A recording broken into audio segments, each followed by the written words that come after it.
on this episode of Southern Fried Geekery. We wanted to name it something epic, something memorable. It'll strike fear into the hearts of our enemies. So we wanted to name it Wookiee Love Machine. Fortunately, I forgot to add in an extra R when I was spelling it. And it turned into Wookiee Voodoo.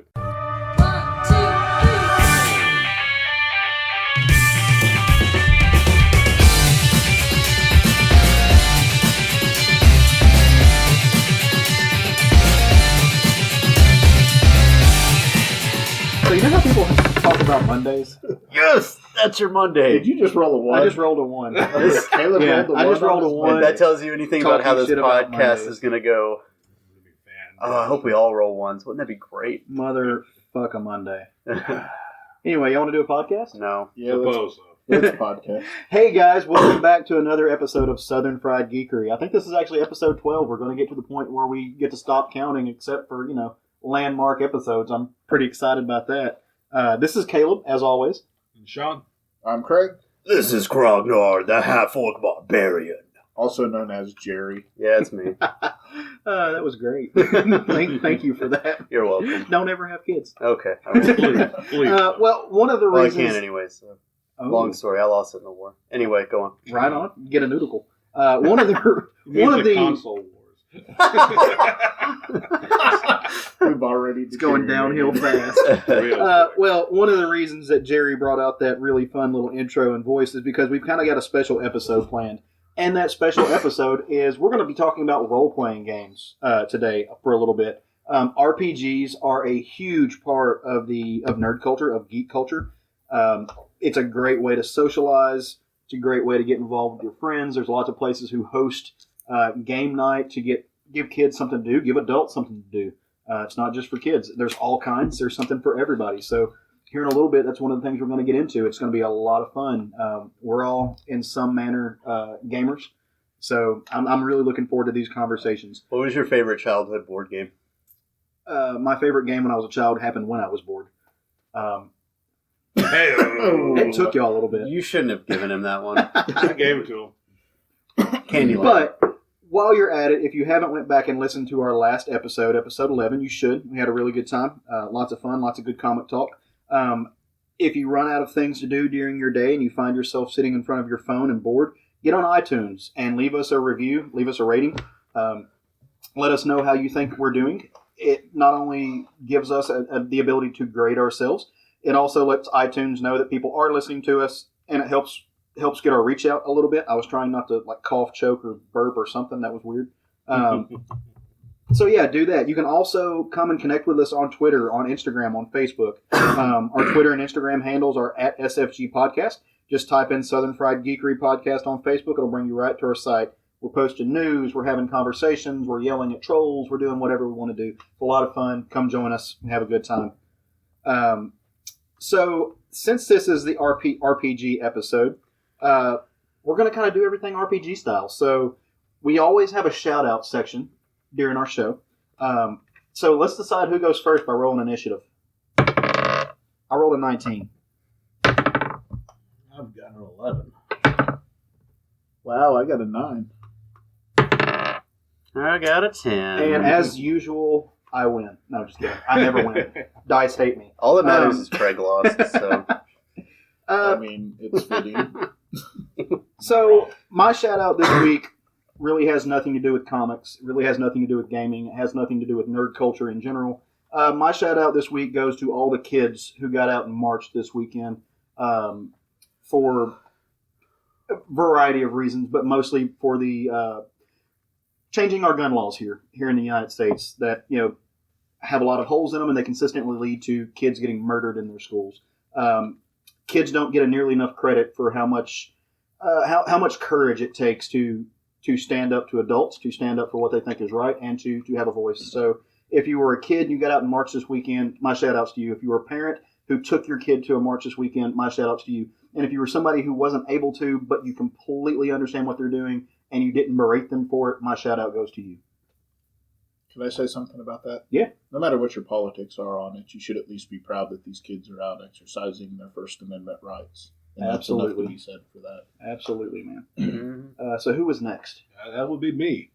My shout out today is actually a follow up on the last episode shout out. I made a little, did a shout out to Crunchyroll and made a little joke at the expense of a friend of mine. We all know what it was. Mm-hmm. But reality is, though, there are a lot of hardworking people behind the scenes that bring us our favorite anime shows, in this specific case. My shout out is to a group called MX Media. They are translators, timers, and editors that make us be able to watch our funny Japanese cartoons. So a quick shout out and a rundown of a list. Shout out to Michelle, Becky, Ray, Alicia, Zach, Edgar, Andy, Adam, Mika, and I guess Brian too. Yeah, going into Brian though, what was his address and the last four of his social? I'm pretty sure he will destroy you. So I guess I'm next. Yeah, you're next. Craig is definitely last. So my shout out this week, since we're doing since we're doing RPGs, I thought it was only appropriate. Hyper RPG is something that I've been getting into lately, and it's a Twitch streaming not service. I guess it's a channel. And essentially what they do is almost every day of the week they have a different game and a different group of people that they'll have a game for, and it's a bunch of different games.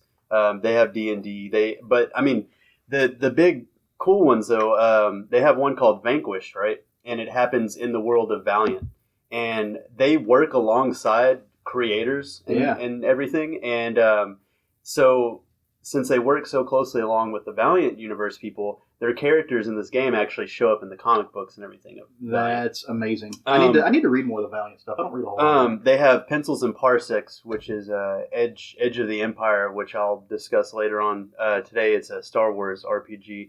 The one that I've really been getting into is Power Rangers, one that they started doing called Power Rangers Hyperforce. And one of the things that I really like about this group, like I said, they do a live stream. And they have their specific days of the week and stuff listed on their website, hyperrpg.com. And they always get like voice actors or actual actors and stuff like that to go into their shows. Well, in Power Rangers Hyperforce, they actually have their Red Ranger is a guy that actually was a Blue Ranger in a previous series. They have the guy that played Bulk. His name's Paul something. I cannot remember, but he plays the Yellow Ranger in their series. And they've got voice actors and stuff like that. And they also have special guests. And they're special guests because they're traveling through time and everything and going to all these different series. Well, occasionally they'll get somebody that acted in one of those series as their special guest. And one of the cool things that they just did is they're about to have this big event in the comic books for Mighty Morphin Power Rangers called Shattered Grid. And they just did a crossover with JDF on their last episode for Shattered Grid. So that's awesome. It's pretty cool. They touch with the comics and they have a lot of cool people on their stuff. So go check it out. It's Hyper Rabbit Power Go is the full title of it. So yeah, give it a look. Do it. Since I'm last, as Jerry keeps pointing out, but not least. Yes. I want to give a shout out to my cat Orion, who thinks he should be on the podcast. We love you, Orion. He's adorable. No, seriously. I'm going to give a shout out to my uncle, Rick Isham. I gave a shout out to his son, Chris, a few episodes ago. Is this Chris from the Facebooks? Yeah. Oh, badass. So, we're talking about role-playing games tonight, and I didn't play role-playing games with my Uncle Rick as a kid, but he was that guy in my life that told me and showed me that it was okay to be who I was. It was okay to be the geek that you are. Right on. And let that, I don't know if you guys were fortunate enough to have somebody like that in your life. He was mostly a tech geek back when I was younger. He brought Atari into my life. He brought it back from, I want to say Guam or Okinawa before it was released. And he was just that guy always through my life that it was okay, be who you are. And if you're a geek, you're a geek. Enjoy it, embrace it. So shout out to him. I don't know if he's listening. Chris, maybe let your dad know if you want to. Outside of that, he also saved my life once when I was a kid, so he's got that going for him too. So I really appreciate when I was a kid, not when he was a kid. Yeah, I'm really glad you didn't die. Yeah, me too. It worked out really well for us. Right. So I guess someone like that in your life, more people do need more encouragement I in think their life, especially from older people. I think it's something that's important that we show youth that it's okay to be who you are, whatever that is. Yeah, for sure, man. And, you know, kids listening at home, once upon a time, geek culture wasn't celebrated in the way that maybe it is a little bit today. Like, you know, all these cool superheroes and stuff that we get down with weren't, you know, that wasn't the cool thing to do, to wear the T-shirt to school and everything. You got beat up in the locker room, or you had to, you know, beat other people up who were trying to beat you up. Yeah, I mean, absolutely. I mean, I remember a guy at school got his CD, his floppy disk stolen from him, and you know he was freaking out because you know they're 50. Hey Craig, what's a floppy disk? Exactly. Now I know what a explain floppy that. I do. Yeah, I do too. I don't believe you. But yeah, we appreciate all those guys from all around. So, you know, we love sending shout outs to people. So thank everybody who was involved with those shout outs. It's been a fairly long week since we last gathered around the table. It's been plenty long. Some things have happened. There was a big Sorry. There was a big comics convention. I think in DC is where it takes place. It's called AwesomeCon. Lots of news coming out of there. Was it not AwesomeCon? I don't know. Oh, I think it was AwesomeCon. I know WonderCon's really close too. Maybe it's WonderCon You're that happened. totally Yeah. Oh, you know, like I wrote down. Yeah, it's called WonderCon. It's been a fucking Monday. Okay, Jerry's over here dying. Craig hates everybody. I really Sean mentioned WonderCon looks like earlier. a sad bear. He's really cute. Oh, he's a blue bear like Waldo from Black Mirror. But yeah, so there's been lots of news that's came out over the past week. So why don't we all roll for perception and see if we know anything? I know a 9. I got a 5. Big 18. Just so you guys know, I have a +7 in perception. Please don't pour 15. water on the mics. What did you get? 18. Oh, Sean wins. Sean Sean is a CM motherfucker. I see all. I especially see they involved in the Netflix Marvel line. I'm actually a big fan of those. So, recent news was that the showrunner for Daredevil season 1, which arguably probably one of the best Netflix seasons in general for the Marvel line, in my opinion. I think overall, yeah. I think overall one of the top ones.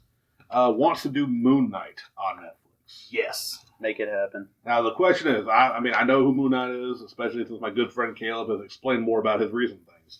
So we're posing a question we would love to hear on Facebook, Instagram, any of our social medias. I'm also going to pose it to you three. Who would you want to play Moon Knight in a Netflix TV series? Ooh. I say Ian Somerhalder because he's always the answer for who I want to play somebody. That's the guy from Vampire Diaries. It is. Yeah, the tall, skinny, dark one. Rob Lowe's look like twin-looking guy. I want him to play somebody else, but that's a good choice. Jerry, who would you cast? Anybody? Fuck, dude, I'm not good with actors. If you would have given me some prep time on this question, then You only had it posted for the last few days. I was going to say you've only had this format. Jerry for doesn't 3 check days. the Slack channels. hey, no, I browsed it. I briefed it. I skimmed it. So I actually thought about this the other day. Do you guys know who Ryan Hurst is? Yes. That name sounds. He played one of the football players. Remember the Titans, but he's maybe more recently and more famously known for playing Opie on Sons of Anarchy. Ooh.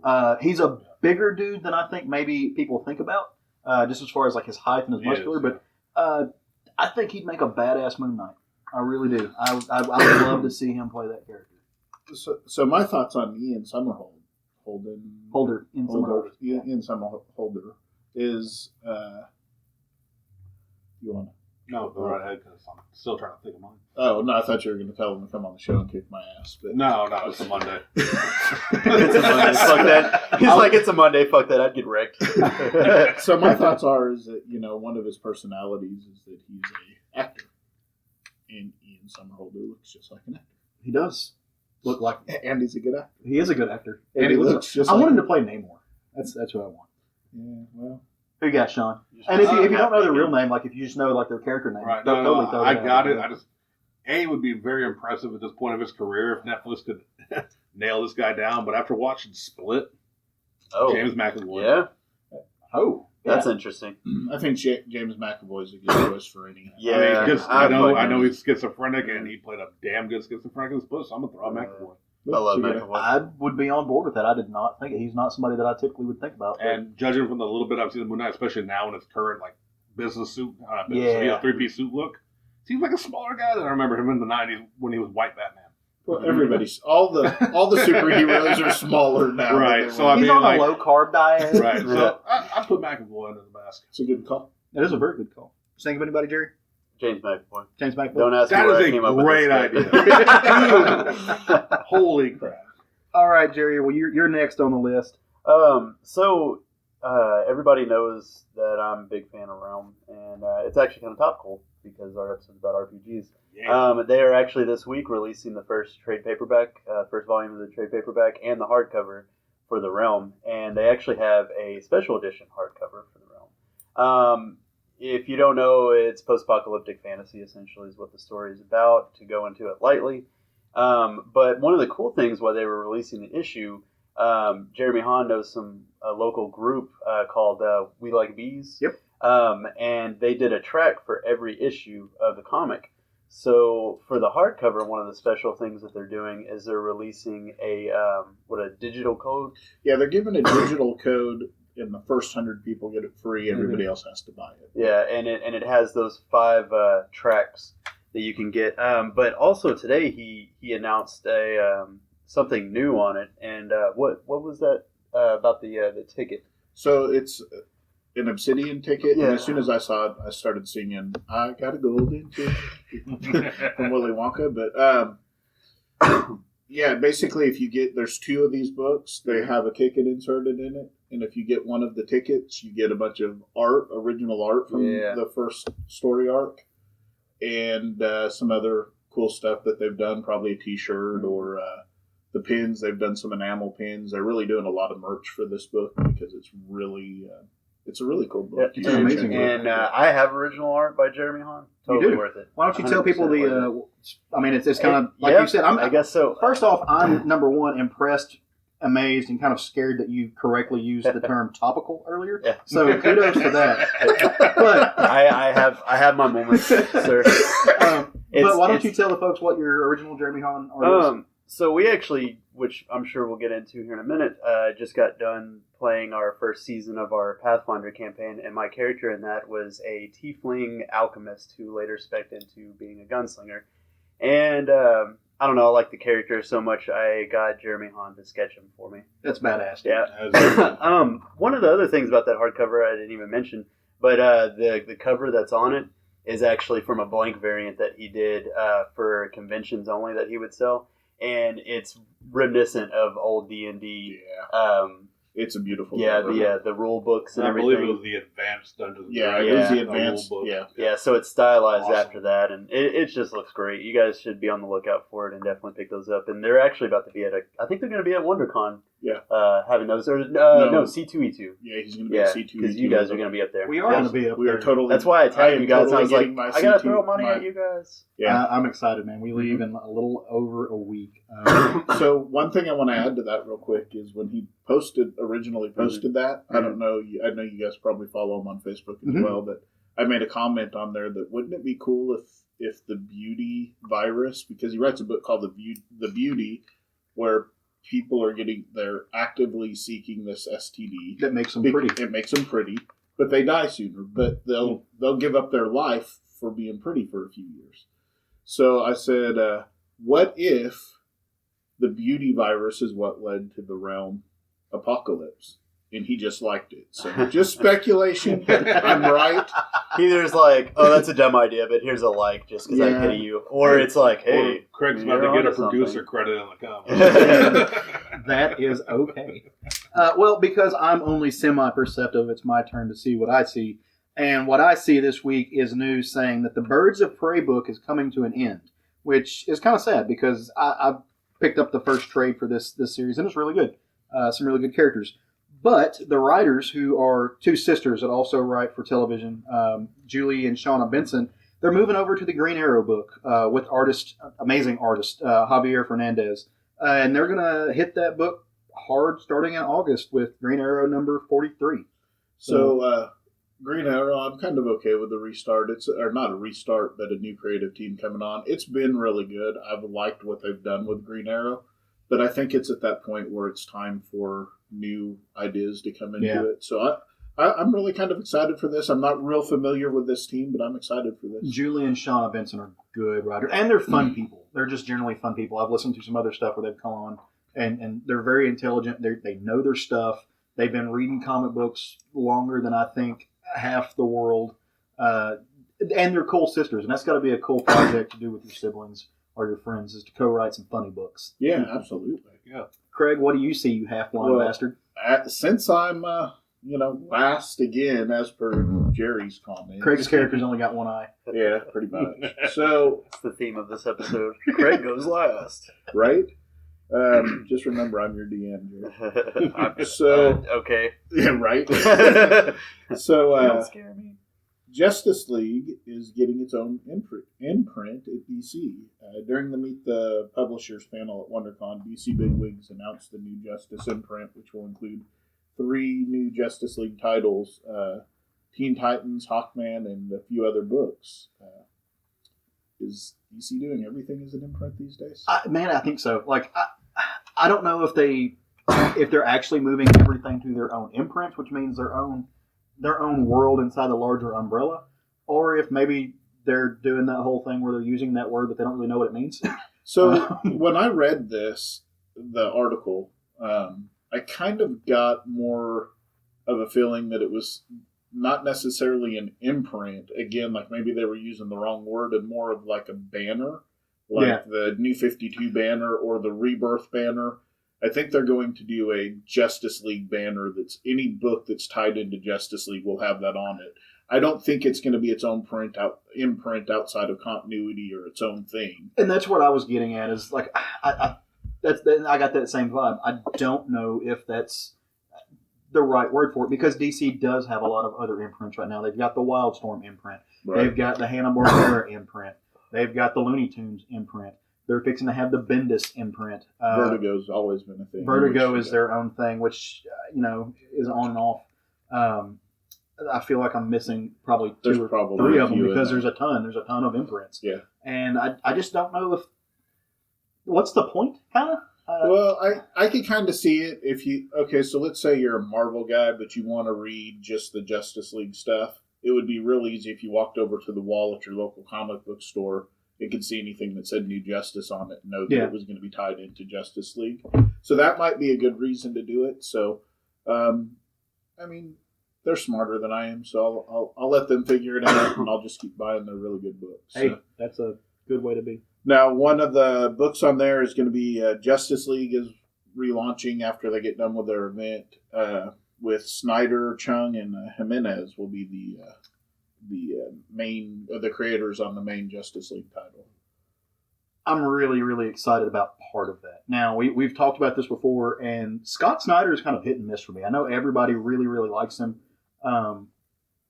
For myself, he's not bad at all. He's a really, really good writer. I like a lot of the stuff he's done, but I don't get the Snyder hype. For me, when I see his name on the book, it's not immediately like shoot confetti in the air. But Jim Chung and Jimenez, hype, super hype. And the fact that Chung is moving over from Marvel is huge. I mean, he just did the Marvel, what is their new thing, the Fresh Start. He just did their Fresh Start banner. Yeah. And now he's moved over to DC, which he hasn't been there in a long time. So it's an interesting time in comics right now. You got people jumping from one side to the other right now just because there's so much going on in both of the two main publishers, being DC and Marvel. So it's interesting. It's going to be cool to see where everybody lands. I'm just looking at it as, hey, we're getting fresh blood now writing something they haven't been on before. Whether they're, it's Bendis coming to DC or it's, whoever going to Marvel. There's been a lot of new people headed to Marvel. I'm just looking forward to some new ideas and fresh takes on older characters. So keep things from getting stale, man. I think it's a good thing that when creators jump over. And I will say, unless I'm completely mistaken because I'm Monday and I'm tired, about Scott Snyder was like, I hadn't read Batman since probably Hush. Yeah. But I jumped on for Battle for the Cowl, which I believe was Snyder, as well as Death of the Family, which was also, I believe those were both Snyder Death stories. of the Family was Snyder. And they were phenomenal. And I get, though, like I said, 2 arcs doesn't necessarily make an entire writing career phenomenal, but he did. He's Well, He he's brought me written a lot of occasionally stuff. He's into written a Batman. lot of stuff that I like. I just want to throw that out there. and also the a lot of his independent stuff is pretty amazing too. So. Yeah. Are you hot? No, I'm fine. Oh, he's dead sexy. I rolled my pants up just because that's a thing I do. Okay. I do that. Justice League. And staying on that Justice League train here, actually, I asked a story about a James Tinian Tinian. the Fourth, who can come fight me on this podcast because I said his name wrong if he so chooses to. Actually, I really want that to happen because I'd love it. I'd love for James Tinian to walk through the door. I love him. You just want me to have a verbal conflict with it when I you're heroes. would probably not let you talk. I'd take all Phil's time. That's terrible. He's amazing. I'm making the challenge stuff. I'll be your ring guy. But we did receive word that he was leaving Detective. And it's been announced that he's going to be writing Justice League Dark. Which, if any of you good people, hashtag Southern Pride Fam, are keeping up on our Facebook page, an article was recently shared with some concept and character designs from the artist whose name is escaping me, and I completely ask for forgiveness on that. It's looking like that's going to be an interesting book, alone just with the cast he's bringing in and the idea of it, just them exploring the more horror and magic aspect of DC Universe. Which is what the Justice League Dark in New 52 was. It was kind of the magic, darker side of DC Comics. Hellblazer, John Constantine, and Frankenstein. Yeah, they've done it before, and admittedly I didn't read that, but I saw this crew, and Man-Bat's on the team. I fucking love Man-Bat. Apparently they've done a lot more than since the last time I've seen them. Was it Professor Chimp? Yes, Professor Chimp's in there. I'm pretty excited about this Zatanna. book. I didn't read the Justice League Dark in New 52 because I just, quite frankly, didn't have the time at the time. It was really But good. it's one of those I definitely wish I had. There's also concept art for Wonder Woman. She is leading the team, actually. Really? Yes. On Justice League Dark. That's dope. And apparently someone noted, he has designed a Swamp Thing with a beard. Yeah. Looking very much like a, the trees from Lord of the Rings? why am I forgetting? Alan Moore. Alan Moore. Oh. Yes. That's actually great. Yeah, That's they put a beard on him now. Swamp Thing looks like Alan Moore in a That's box, fucking hilarious. which is amazing.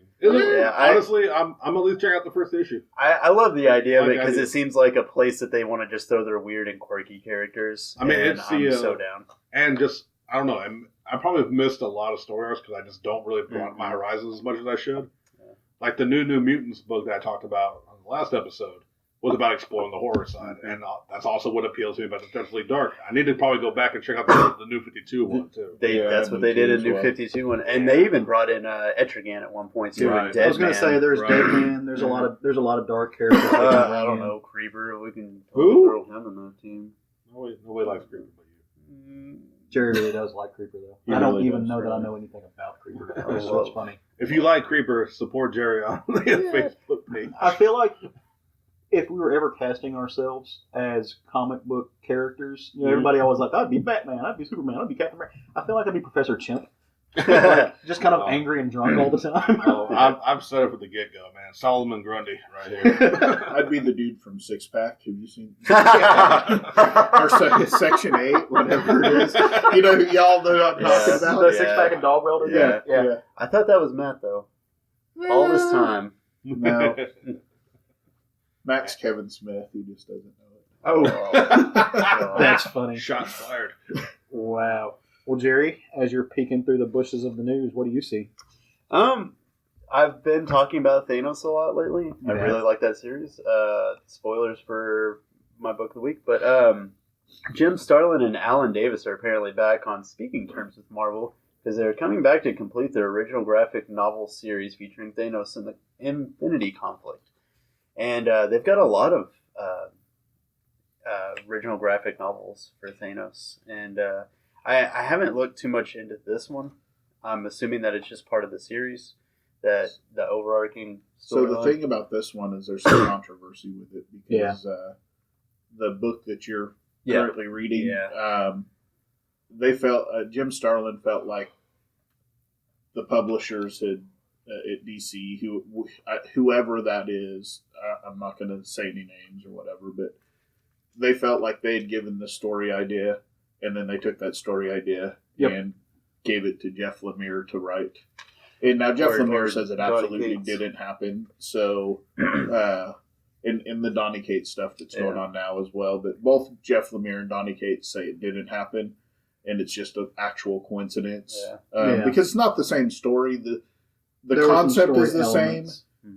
It's Thanos fighting himself in the future.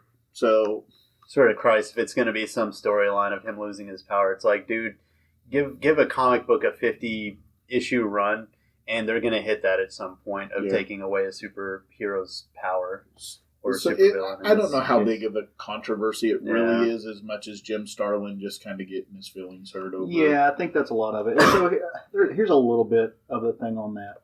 Jim Starlin is a legend when it comes to the Marvel cosmic stuff. He wrote the Infinity Gauntlet. He did all this stuff and kind of directed a lot of the stuff that Kirby made and brought it back to prominence. But you can stone me if you want to. His latter stuff, the stuff that he's done in the past couple of years, hasn't been that great. Yeah, it's fell very flat. And you mentioned Marvel because of Thanos, but he did a lot of really good cosmic stuff for DC as well. He's a legend. I'm taking nothing away from him, but I think a lot of it had to do with the fact that somebody else was playing with his toys in the same sandbox. It seems very Alan Moore-ish to me, and I'll just leave it at that. A little bit. Well, all right. As I am, my little unnamed character here is looking through at everything, seeing what they can see. This week it was announced, and I'm trying not to get my hopes up for this because this has actually been announced before, but it was announced that Astro City, from one of my personal comic book heroes, Kurt Busiek, is being developed into a television series. So a lot of people are like, oh, great, another superhero series on TV. Astro City is not an ongoing story; it's an anthology, and so you've got television shows right now like Black Mirror. You've got television shows. There's a number of anthology. Westworld is kind of set up as an anthology with ongoing stuff. You've got that one show that I've never seen an episode of, but that each season is a different story. What am I thinking of? Oh, American Horror Story. Horror. Yeah, so you have these anthology. Both of them, I think, are they? Yeah. You have these anthology series that are on and that do fairly well. I think this could absolutely work, and I think Astro City is the perfect playground. Yeah, perfect format to do it in. Kurt Busiek is one of my personal heroes. He's written some of my favorite stories in comics. He's an amazing writer. Astro City is phenomenal. You can pretty much find the first trade in any comic book shop across the land. If you haven't read it, you should. It's really, really good. You should at least look at the covers because they're done by Alex Ross. Yeah, they are. Yeah, which means they are, of course, amazing. Yeah, absolutely. One of the best cover artists. You should. You would love it. I haven't read it either. Yeah, to be honest, it's really, really good. My familiarity with Astro City was from Wizard. They always had a lot of their covers. That's the only reason I know the name in Wizard. But yeah, they have. I mean, we don't know any. No one's been cast. We don't know anything about it yet, as far as I know that I've seen. But I would be excited to see this type of show done with different characters that you get different stories. I think it'll be fun. Yeah, absolutely looking forward to it. One-eyed Craig, what do you see? Yeah, Sir Dravis the Greatest just fell on his face. So let's talk about Frank Miller for a minute. Ooh, that guy. Yeah.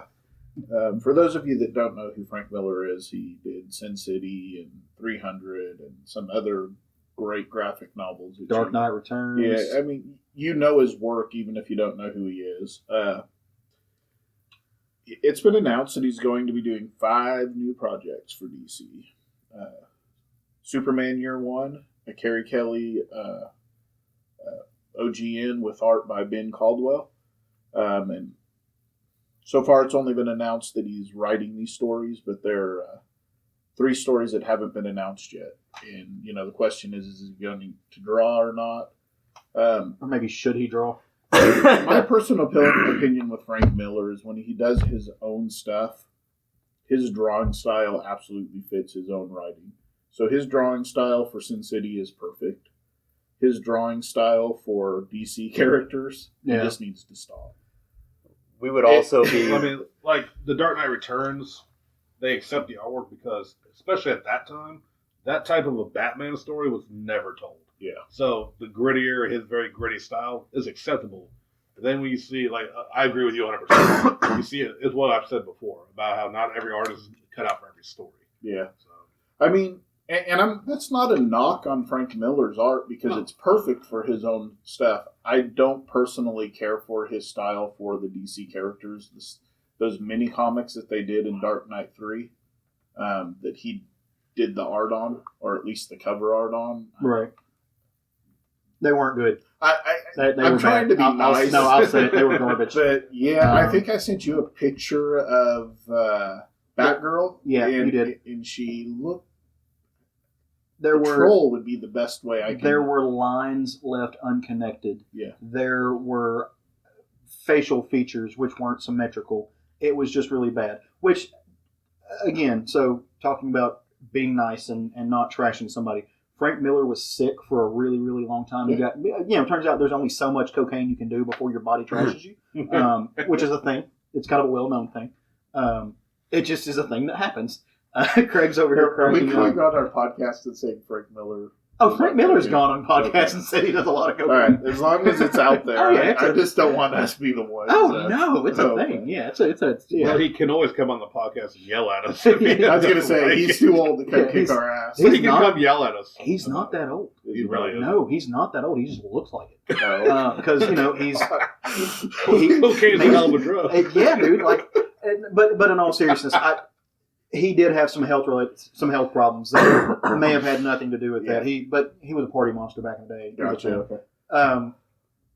But now he seems to be doing in better health, which is why you're starting to see him come around a little bit more. They did DK3 with several artists. He didn't do the main series. No, he did not do the art on. Or else it would have taken forever to fucking come out. Right. Well, and it kind of did take forever to fucking come out. That's the flip side of him doing the art on any of these series. Yeah. Let him write them because he has some great ideas. Yeah, he's not a bad writes them. storyteller. I mean, I'm going to be interested to see how he writes Superman because of the fact that he pretty much wrote Dark Knight Returns as a way to have Batman. He hates Superman. Kick Superman's ass. Because, let's be honest, before Dark Knight Returns, there was no question on if Batman and Superman got in a fight who would win. Right. But he took it and he put his spin on it, and now, Batman can beat everybody. Yeah, he hates Superman. He really does. So it'll be interesting to see his take on Superman. I want to know what the three unannounced things are. And I'm not sure. That's probably not the right. I'm imagining that they have something to do with the Batverse, or at least maybe Holy Terror 2, 3, and 4. Do we know is this all taking place in the Dark Knight Returns universe, or we don't know anything yet? Okay. I do know that after, like I said earlier, when he did DK3, he did not do the art on that, and he had a co-writer. Yeah. Off the top of my head, I can't remember who it was. I want to say his name started with an A. His last name. Very well-known Batman artist. Was it Azzarello? It was Azzarello. Thank you. Azzarello co-wrote that with him. And he wasn't really happy with some of the stuff that happened with that story. And he's on the record as saying, hey, I want DK4. I want that to be me. What was the matter with that story? I don't know. And the one thing I don't care to see is Jim Starlin, Frank Miller, and Alan Moore on an island together. Oh, man. That's a lot of cocaine. One thing I just don't want to see is Frank Miller try to white-splain racism to everybody again in an era of Trump. We don't need that. We know. Really, I don't need Russian murder women with swastika nipples, which is a lot of what you get with him. That sounds fantastic. What do you not need that for? That's okay. We don't have to. That's fine. Yeah. But other than that, I don't. It's been a crazy news week. There's been a lot of stuff that's going on. As always, you can go over to our Facebook page and check out what's going on over there because there's a lot of fun stuff. One thing I did want to mention, just real quick, it was announced today on a Monday, so it's kind of cool that we did this today. We wouldn't have got this otherwise. That Clark Gregg, who plays Agent Coulson, is going to be taking a hiatus from Agents of S.H.I.E.L.D. for a little bit, the TV show, which I think they're going on their last season. Yeah. But he's going to be in the Captain Marvel movie, which is kind of cool. So he died in the Avengers. He did his Agents of S.H.I.E.L.D. thing, and now he's coming back into the cinematic Well, universe. the great thing about the Captain Marvel movie is this one takes place in the future or in the past. Does it? Yeah. Okay. It takes place as a setup movie that happened years ago. I guess that'll explain what she's saying. It's funny you brought it up because I was going to link a story to the Facebook page involving the Captain Marvel movie, but I'm not going to link any link where the page itself pops up a antivirus warning on my phone. Yeah. So I didn't link it. But apparently, there was an article about the casting for that movie, and Coulson was mentioned. And because it takes place in the 90s, so it is a older story. Okay. Ronan the Accuser. Oh, Is back. Really? Yes. Oh, that's yes. thank you. I care about that. Which He's explains supposed to be in the movie, so that's awesome. Have they said who the big villain is? Is he going to be the big villain? I don't know. They mentioned someone else who my mind is going blank right now. Like I said, I don't want to go back to that article because it gave me virus warnings on that website. Yeah. So Captain Marvel, Carol Danvers as Captain Marvel, is kind of a Deus Ex Machina because they can give her a very large power set. Yep. So it's very likely that they're showing this movie in the past, and she's out in the cosmic universe, and after Thanos comes and destroys Earth, she's going to come swing in. Actually, I just remembered. And they're not hitting at who the big bad is, but when they mentioned Ronan the Accuser, and because in the past, heavy speculation, Kree-Skrull War. It's going to be a big. It really should be that. I would love that. Yeah. I mean, it honestly should be because that's why he became what he was by the time we saw him in Guardians was after that war. Especially when the rights for both those alien races have been wrapped up in Fantastic Four and X-Men. So it's heavy speculated, nothing official, but that could be awesome. It's gonna be fun. I want to see Skrulls. I've been begging for Skrulls for a long time. I want to see Warbird. Well, the Skrulls have been wrapped up in the Fantastic Four, I know, right? So, yeah. Even on those shitty movies, I would have liked to at least see a Skrull and maybe feel a little bit better about those movies. Mm-hmm. Well, any more last minute news that we want to throw in here? Anything happened in the last 20, 30 minutes? Nope. Jerry got new underwear. I got nothing. 40 or 50 minutes. It's not underwear, Caleb. It's a dance belt. It's going to go It's a thong. over my compression shorts whenever I wear my costume. It's awkward enough. Craig, my good pal Craig ordered it for me because he has Amazon Prime. He wants my stuff to be I very love it when I'm not the Yep. gayest one on the podcast. No, You also it's tested not them out. that we want your stuff to Yeah. be comfortable. Yeah. It's that I don't need to know what your religion is when you cosplay. I'll just show you, Craig. All you gotta do, we're good friends. You just have to ask. Oh god. So I'm That's after the show. I'm changing the conversation. Says the as guy who bought me really comfortable underwear. I did. I gave Jerry his first pair of GBUs. Sean is the Gave only underwear. person who hasn't bought me underwear. Sean, what's up with I like to stand out from the crowd. that? He's hoping you're freeballing. Well, all right, guys. You're So gonna pull him out. as always, go to our Facebook page, go to our Twitter page. You can check out what's going on in Nerd News right there. If you have read stuff or you see stuff and you want us to know about it, use the hashtag. Sean said it earlier. Hashtag Southern Fried Fam, because that's what you guys are. You're the Southern Fried family. But let's talk about some role playing games, man. That's kind of what we are all pumped up. We've been doing our best to decide not to nerd out when we're talking about these things. Try to deliver some type of Maintain our professionalism a little right. bit. gotta make it into a coherent sentence at least. No one's gonna fuck a dragon. That's always what happens. What? Son of a bitch. Maybe I people are quit. gonna fuck a dragon. That's the only reason I agreed to do this episode. All right, well let's roll initiative to see who's RPGing first. I got a 19. Oh snap! I got a 14. 8. Nobody's critically failed yet. 12. I actually critted because Dravis crits on a 19. Sure, whatever you say, Craig. I'm the new Craig.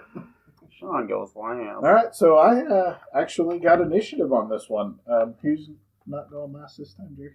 It doesn't matter. Oh. You're last in my heart. I'm just kidding. So, being the old geezer that I am, I thought I'd talk about Advanced Dungeons and Dragons First Edition. Is that what OG means? That I am Old geezer. old geezer. Original geek. The original gangster geek geezer of our group. Triple G. Yep. It was published by TSR back in the day. Gary Gygax and his buddies, probably sitting around smoking a lot of weed, came up with a way to, if we roll these dice, we can make characters do things. Yep. And, which were heavily influenced by the tabletop war army games. Yeah. They basically saw the units like, but what if it was just a hero? And then smoked a lot of weed and put it together. And then they read a lot of Tolkien books. Absolutely. And borrowed heavily to the point that they actually got sued a couple of times. Halflings are halflings because they got sued over Hobbit. Can't be a hobbit. I did not know that. Wow. Yeah, that's why halflings are halflings. But they actually got sued over elves and dwarves, but the judge ruled that those have been a mythology forever and aren't a Tolkien creation. Lord. Yeah, they did. Yeah, It's crazy. Yeah, no, I believe it. And they I got want to be the sued. lawyer who had to argue that in court. They had ints in the monster manual. Yeah. And had to remove them. So the monster manual, if you get like a first edition monster manual that actually has ints in it, I forget what they renamed them to, Tree Woods or something like that. Treants or something like Triads? that. Yeah, Treant. It's a little Okay. different. Yeah, Okay. Treant. I pronounce it Treant. Any Yeah. Treants out there? Please don't come to my house and kick Sean's ass. Of course, We're it in a would take- tree beard. They got sued over Babylonian gods. The first edition, first printing of the. Sounds like the best courtroom struggle ever. Right? Like, Can you imagine? Oh, Uh, Where is Law and Order Nerd Wars? yeah. Gods, what is it? Deities and demigods? Yeah. Okay, so that the first printing of that actually had the Babylonian mythos in it. They had to remove that because they didn't have the rights to a lot of those. Now, I don't know who owns the rights to those mythologies, but so I probably started playing this when I was around 7 or 8 years old, believe it or not, which was, I don't know when Advanced Dungeons and Dragons started, but early 80s is really when it started getting its feet, and that's when I started playing. Wasn't that when they kind of released it as a board game format with the box? And Well, what you had is Dungeons and Dragons, Beginners Dungeons and Dragons, and Advanced Dungeons and Dragons. So Beginners was just that. You could be one of 4 characters. It came with a box with a dice and some easy rules that were much easier than the regular Dungeons and Dragons, which were much easier than the Advanced Dungeons and Dragons. So Advanced Dungeons and Dragons, you could actually buy a box too that had all of the starting stuff in it. Had a very thin down set of rules for both the player and the dungeon master. Of course, then they realized they could release books for $20 a pop. right. And I was just lucky enough a few months ago that I picked up 4 of the first edition books, not first printings on any of them, unfortunately. They are amazing to look at. Yeah, it's great to see that old art. This was back in the day when armor class was negative. So you had to roll and then do math backwards to see if you hit. That's right. A -5 armor is amazing. Yeah. If that makes any sense to you. Yeah. And I can't even do the math anymore to figure it. I mean, there used to be a whole thing with VACA, which came out actually in 2nd edition to try and make the negative armor class better. It didn't. It didn't. Negative armor class was a nightmare. And then somewhere after 2nd edition, they got purchased by Wizards of the Coast. Yeah, roughly about 3.5 or 4th edition. Yeah, somewhere in there they got purchased, and they ran Gary Gygax out and all of his pot-smoking buddies, and they revamped all the rules and went positive armor class, made the game. I hate to say it, because I hate to say it was better that they kicked those old guys out, but they actually made the game better. More accessible, more understandable kind of That's thing. the word I would say. Definitely more accessible. And well, they made the rules easier. I mean, the 3.5 rules are probably these. I haven't played 4 or 5 edition, 4th or 5th edition yet. So, but 3.5 is so simple. I mean, there's a lot of little things you need to know. But then you roll the dice, and if your bonus plus the dice adds up to their armor class, you hit them. It's True. It's not hard as far as all of that goes. So that's really where my love was, I grew up playing first and second edition. Played it till I was in my 20s. What was your favorite class? Oh, back then I always played a fighter. It's always been my go-to. And even still to this day, I'll play a dual wielding fighter to this day, which you couldn't do back then. I mean, it was really weird. You couldn't dual class. If you stopped playing a fight, if you wanted to add ranger to your fighter, you could never go back and add fighter again. You were done. Mm-hmm. It was really crazy rules, but it was fun. It introduced us to this whole new world.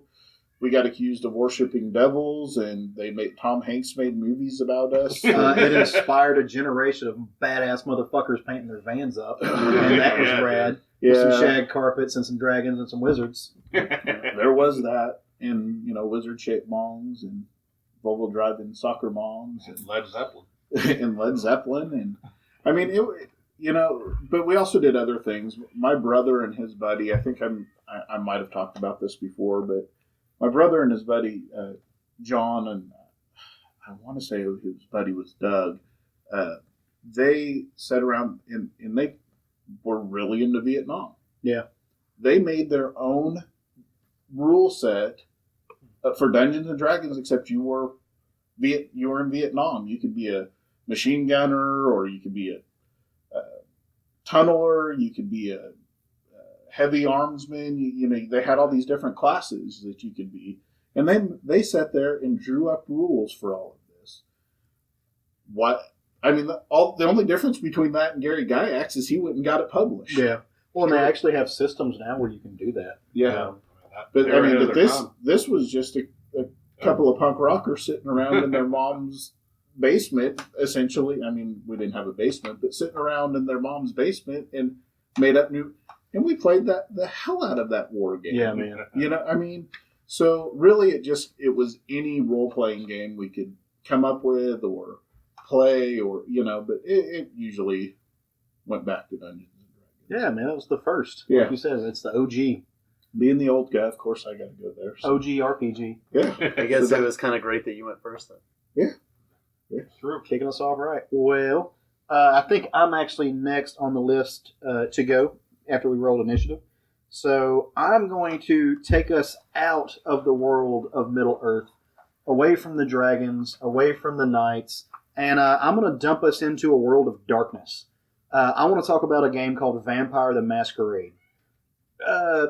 This is a world where the veil between the natural and the preternatural has to be maintained. It's the world of Vampire. White Wolf Publishing, like I said, are the ones who put this game out. Like the name says, it centers largely around vampires, individuals, creatures who are cursed or blessed, depending on your perspective on the matter, to be the children of Cain, his progeny. He was the first. That was the mark of Cain that was cast down after he murdered his brother with a rock.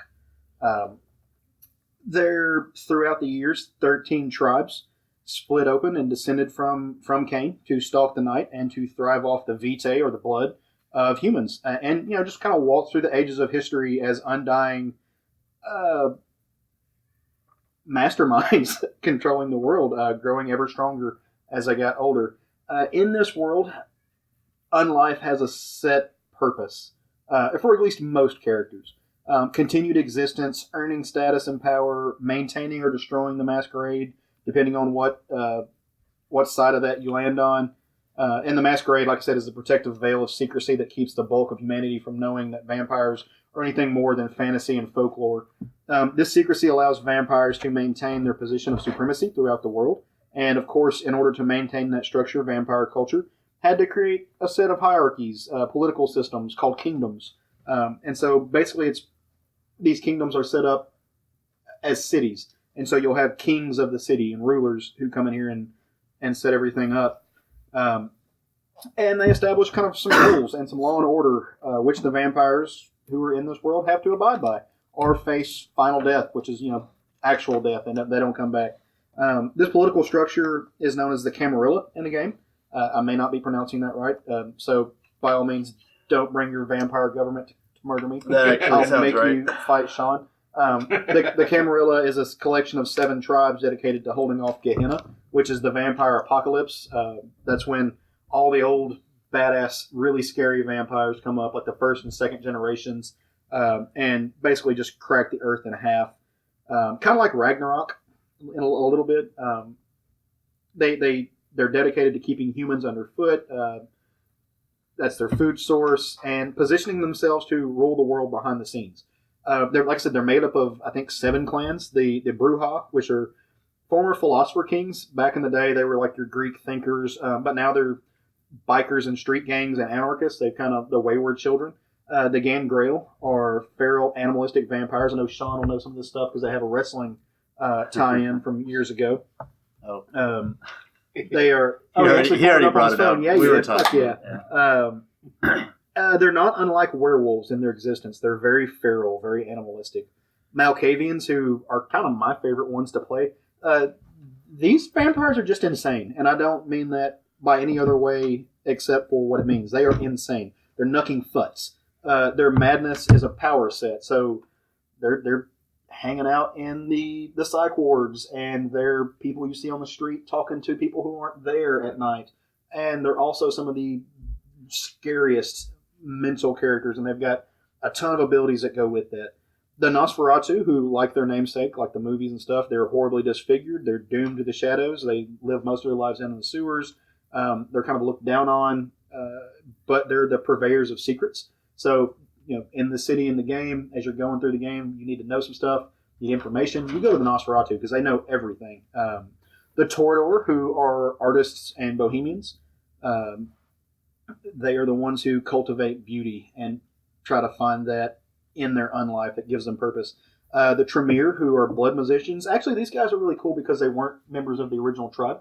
They were humans that used warlocks and witchcraft to make themselves vampires. Sorry to interrupt, but blood musicians?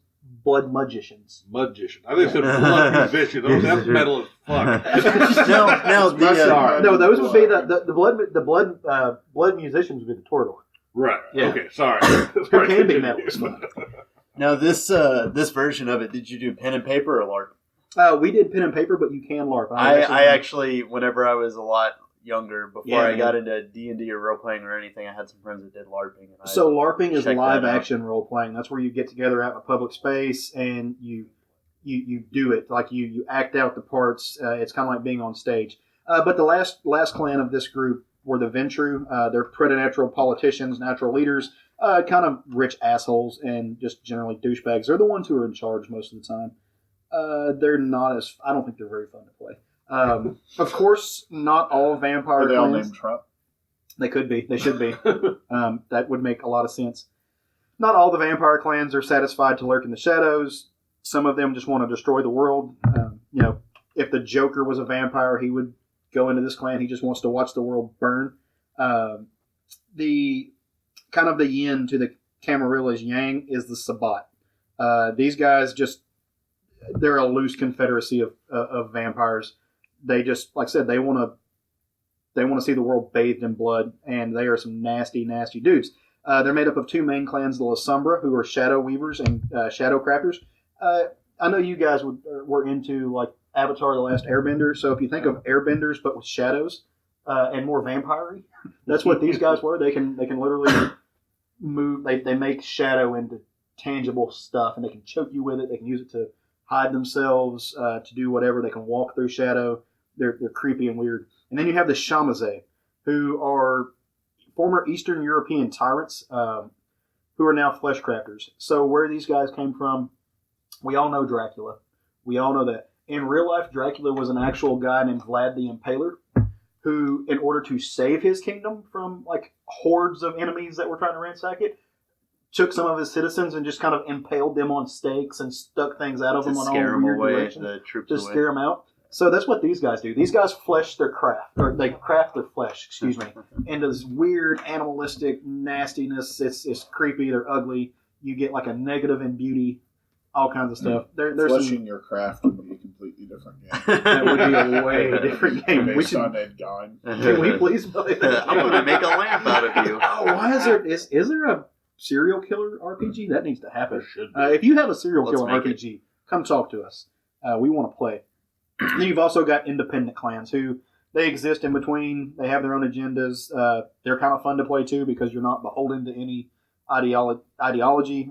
You have the Assamites, who are Middle Eastern assassins. You have the followers of Set, who are Egyptian vampires. They're very serpentine in nature, and they worship Set, the snake god. You have the Giovanni, who are necromancers and Italian mobsters. Of course they are. They're their own vampires. And then you have the Ravnos, they're the Roma, the Gypsies, they're the Wanderers and ne'er-do-wells, tricksters. So in this game, each clan has their own kind of clan-specific disciplines and talents to do whatever they want to do.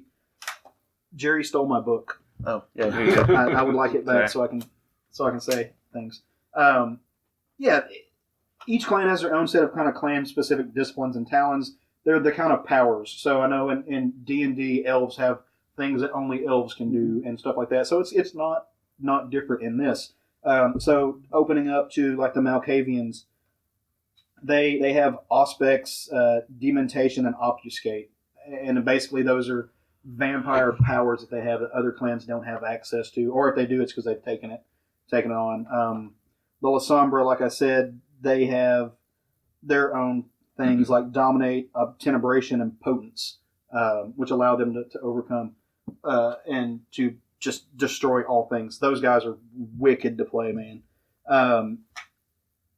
These traits, they can help their character in battle or in life to avoid battle, to stroll through the unlife, complete all sorts of agendas and adventures, while each vampire must, while in this game, each vampire must hold off the beast. So if you lose too much blood or something triggers you, you frenzy. You lose, the beast takes over.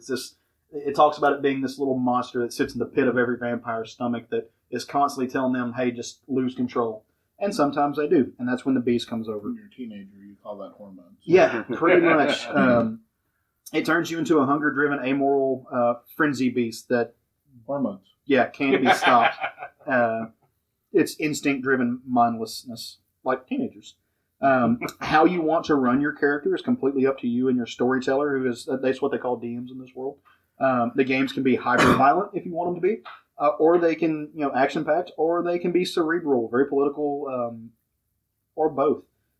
What has to happen, though, is you have to keep in mind that in this world, people can see you, and if that's the storyteller's job is to whatever you're doing, you have to make sure that humans Don't find out about the kindred, and it's a lot of fun. It's a great world. Sounds like it would be a lot of fun to play. Little sidebar on that though. The World of Darkness also did a werewolf version called Werewolf the Apocalypse, and if you ever want to bug the shit out of Matt at Kapow Comics, ask him about his Werewolf the Apocalypse tattoo on his forearm. I did not know that's what it was. Is that what that is? Yeah, It is. yeah. Whenever I first started going to Kapow was around the time whenever I was being involved into these LARPing games, and I really liked the concept of it and everything. I wasn't really any good at playing it, or didn't really have a whole lot of interest. I was just more into like the mythology around them. And I went into Kapow, and going in there a couple times, I finally started recognizing his tattoo, and I was like, I don't know where all the violence tattoo. So I don't know if I just gained more respect for Matt or lost a little bit more respect. Well, sorry. I had a question, but if you have something else to add. Oh no, I was just going to say Vampire was the first RPG I ever played, and we had a little pool hall in the Vols Blood. We'd all go up to the top of the balcony, sneak Wild Irish Rose, and get drunk and play Vampire. But no, you're good. Like Jerry said, White Wolf produced and published a number of RPGs, not just Vampire. They did have Werewolf the Apocalypse. They also had Mage, which you could be a mage. They had Hunter, which you were a human and you hunted the supernatural beasts. After they actually had a book come out that allowed you to play through Gehenna, which is supernatural apocalypse, and then they came out with Vampire Requiem, which is it's the White Wolf world after that. It's kind of a reboot or whatever. A lot of fun, a lot of stuff. It was cool. I had some friends in high school who LARPed out at Lakewood Village up in North Little Rock. Yep. In high school, and they let me flip through that green book. Actually, it's the one I remember from high school. And they suggested a clan for me based on just my personality. I'm not going to say which yet, but Caleb, based on Jerry, Craig, and me, what clan would you put us in? Vampire If I were going to put you in a clan, you said your favorite was which one? my favorite one that I like to play were the Malkavians. Right. Because that's not at all like irrational, psychotic behavior. I don't think is something that I tend to lean naturally to. It's something I really have to think about playing. I could be completely wrong. You could all be going bullshit. You're a nut job, and you're all over the place. Craig thinks he's a Nosferatu. I'm horribly disfigured. I don't think that at all. I think if Craig was going to be somebody, Craig would be a game girl. Oh. I think Craig leans more towards the kind of a loner. He doesn't necessarily like society as much as maybe some of the rest of us do. He, wants to sit out in the world and when be I kind of a first wolf. started He's playing, I liked werewolves more, and they kind of recommended Gangrel instead. And I actually had a character that was like Eric Draven from The Crow. Nice. As a Yeah, Gangrel. it makes sense. That time period for you. For sure. Sean, if I had to to place you in a clan, it's a tough one because you're all over the place with your stuff. Probably a Tremere. You look like somebody who could do some blood magic. Okay. Then I'll reveal, and maybe this is the big change from high school to now, which is 20-something years ago. Bruja is where they were going to put I could me. see that. I could see you being a Bruja. They put me in Bruja. And I remember reading, and that name has stuck with me simply because I don't remember a damn thing about the clan. I remember they always wanted me in Bruja. The only Now- time I've ever heard the name Bruja was, and I'm gonna just like absolutely put this out there, and people are gonna make fun of me. But it was True Blood. Yeah, well, that was where it came from. That's where they got they pulled a lot. Oh, I can't believe I watched True Blood. Oh, God. Hey, I watched the first No, 3 I seasons don't- of it, and it was good. Yeah, I I hear good things. It was good until it got bad. Yeah, And when it got yeah, bad, it got pretty much really where it bad. but there's a lot of stuff. A lot of stuff in vampire pop culture pulls hard from the world that White Wolf. I don't know that you can say they created it. I don't know where They they got the probably idea, went and but got the mythos and brought it together. they adapted a lot of the mythos and did things with it to kind of fit society. Like I said, there was WWE for a while. You had Gangrel. You had who were the two? Well, Chest and Edge kind of. Well, they had Gangrel, which they took directly from White Wolf. He was even credited every time. Yep. And he was just a vampire wrestler. When he wrestled in Puerto Rico before coming there, he was the vampire Lestat. But he started. But the then he Brood. brought in Christian. The stock. Christian and Edge. Christian and Edge came in, and then the Hardy Boys. Yeah. So Christian and Edge were vampire They were. wrestlers. They were in the kind of beginning? goth-ish. Like, you saw the Philly shirt that he wore, like, that. Yeah, But Christian they were- wore that, but Edge always had his normal look. They just came out with one of the, and I know we're not getting to the Oh, rest no, of the you're episode yet. One of the coolest damn entrances ever. Look up the Brood WWF entrance. Just rising from the bottom of the stage, It's underneath badass. the stage in a circle of fire, with Gangrel holding a goblet of blood that he just sprayed out. It was an amazing entrance. And it all came from White Wolf, and that's where that came from. Hard synth guitar rip for his entrance music. Amazing to see. Well, Still I one of mean, my favorite entrances of all It time. makes sense for Christian seeing he's in And bands and stuff. I had to call Jerry somebody. If I had to place Jerry in a clan, I'd say he was a Ravnos. Kind of a gypsy, kind of a trickster. You never know what he's going to do next. He's a little bit mysterious, but a little bit youthful. Kind of a bouncy, bubbly little guy when he wants to be. That's fair. I think that would be. And it's funny. So And he's doing a JoJo pose in the book. He is doing a we JoJo. would really Yeah. appreciate I used to love Yeah. this character when I was a kid and didn't know it that well because he looked like Gay Gambit. Or, it. Which is JoJo. or in a would it nutshell. or would it Which be a is Dio Jerry in a pose? nutshell. Would it be a Dio pose because he's a vampire? Oh. So, and it's actually funny. If you know me, you've seen I'm covered with tattoos. While I don't hold to any type of religious belief, my grandparents were very, very Christian. I wanted a tattoo to memorialize and honor them and their faith, even though it's not my faith. So I have a cross with wings on my shoulder. But I actually used the Ravnos cross to do that as my last, kind of a little bit of a rebellious. I'm going to give you this, but I'm throwing some me in there. Yeah. So my Ravnos cross on my arm is for my grandparents. But yeah, man. So like I said, the world of White Wolf branches way out. There's other games. There's a series of novels. There is Vampire the Masquerade set in the Middle Ages, the Dark Ages vampire stuff. That's really cool. You can do the whole European Nights thing like that. There's been comics based all this stuff. It's a really cool world. And even though this is no longer considered like the book I'm holding up, you can't see this because obviously sound waves. The Vampire Masquerade. This game Transformers? is no longer considered current. It's kind of considered out. I don't even know if it's in print anymore. I still love playing this. I don't care that they've come out with a volume 2. This is one of the things, kind of like old comics. You can still go back and read it. You can still go back and play it. It's still a lot of fun. Find it at a pawn shop. Find it at a nerd store somewhere. That's Get why together you with your guys friends. are going to play first edition rules when we come back. Let's see who was next. I think Jerry. Bum, bum, ba-da-da-da, Text crawl. da, da, da, da. Text crawl. So the games that I've been getting into lately Hang that on. I've actually been doing.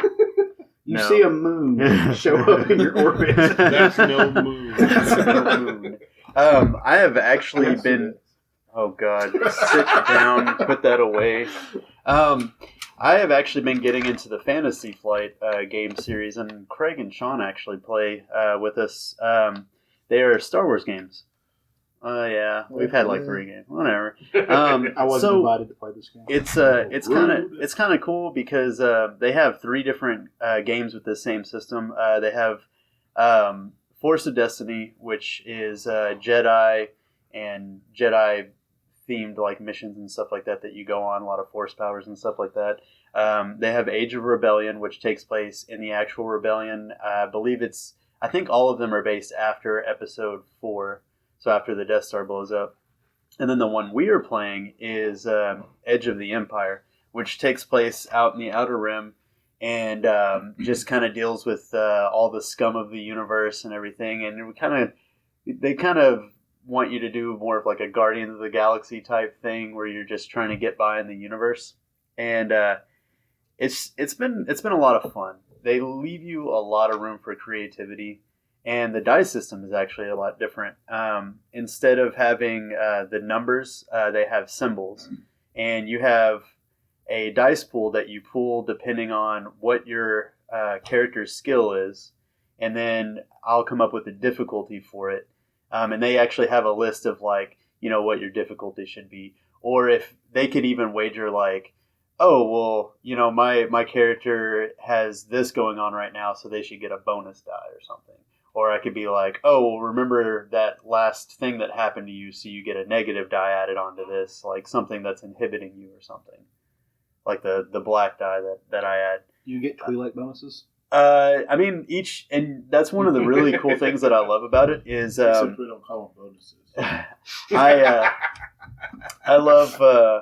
I love the Star Wars mythos, and one of my favorite things about it is all the millions of alien species that they have, and they're the all ones they don't put in the films? Yeah, Oh, absolutely. They're in the films. They're just not whatever. central. But they have all of them readily available in the games, and depending on what species you pick, you could it'll determine your style of play almost. It'll give you different bonuses depending on what you decide to do. They have that, and then you go in and you pick your base characteristics, your base stats, and then of course they'll go into all your regular stats that you do like any other kind of RPG. But it's just a really, really great game, great system, and you can just make stuff up on the fly. It really makes it easy, especially whenever you have a ship. So it's not like whenever you're stuck in a fantasy world. Not that there's a lot of hindrance there. But you're like in this world, and you have preordained like kingdoms and stuff that you're kind of setting up for your characters to go to. You have this big open like galaxy and all this space, and you could just like sky's the limit, so to say. And they've got regular battles and fights with laser guns and swords, and then you have space battles, which you guys haven't got to because your ship. They named their ship. Last game. What did they name their ship, Jerry? Say it out loud. Sean and Craig named it, so I'm gonna let them take it. Look, we wanted to name it something epic, something memorable. It'll strike fear into the hearts of our enemies. So we wanted to name it Wookiee Love Machine. That needs to be a punk name. Well, a little backstory. Yes. Sean's character is a Wookiee slicer, a Wookiee hacker. And without discussing it with the captain, I named the ship when I registered it illegally. But unfortunately, I forgot to add in an extra R when I was spelling it. And it turned into Wookiee Poodoo. Love Machine Yeah. and Poo are that close in the language. It's very close. They are now. That's gotta Apparently be. so. It's like, Is that canon? it's one It is in our canon. and then just fell Yeah. short. It's great. And I can't wait to use that against you in the game. It's going to be so much fun. Wookiee Love Machine. You Love Machine. I want to. My character, yeah, he's a Wookiee hacker, emo kid, excellent slicer. He's Jerry. I send them. I He send like them takes out. pictures How does- of us and puts them on. Takes a How lot does of a Wookiee selfies. type with all that fur? How did he fix C-3PO with a screwdriver? That's a good Oh, point. shit, That is a Caleb. good point. But yeah, this is Fingers. Did you see Yeah. Force That'd be- Awakens? I'd be horrified. I'd get my nipple Wookiee hair and caught my blaster, like in my bowcaster. Wookiee nipple hair. But Also yeah, a punk band. I've always really liked fantasy and role playing and just Star Wars in general. Yeah, man. And this is actually the first game that I've actually officially DM'd. I had a little guest game on in Sean's that he's going to go into in a bit, and it was a lot of work. And this has been a lot of work, like planning out what to do and everything. like that. DMing is a lot of work, Yeah. which I think Sean's going to get into. In And his you segment. gotta get really creative and know how to work on act on your feet. Oh yeah, Like, because in an we're gonna instant. derail the shit Yeah. out of it Yeah, Yeah. when you're playing. and I don't know. Absolutely. It's just pretty great. It was really great because I had this great story of how everybody meets, and then after that first game, somebody quit playing. So then I had to Laura. bring in 2 new people and figure out how to get all these people together from there. So it's always very interesting, and I always like what they end up coming up with. And like I said, in the system, instead of having like a number system of like, hey, you have to hit a 15 and then you succeed, or you have to hit this and you hit. They have on the dice, they have different symbols. So on the good dice, they have succeed, advantage, or triumph. And triumph's the best you can do. A succeed means you do whatever you're going to do. And then an advantage just means you kind of get like a little bonus thing that happens. And also then have blanks. and they also have blank on there. And then in the negative dice, they have fail, threat, and despair. And of course, despair is like something really bad happens.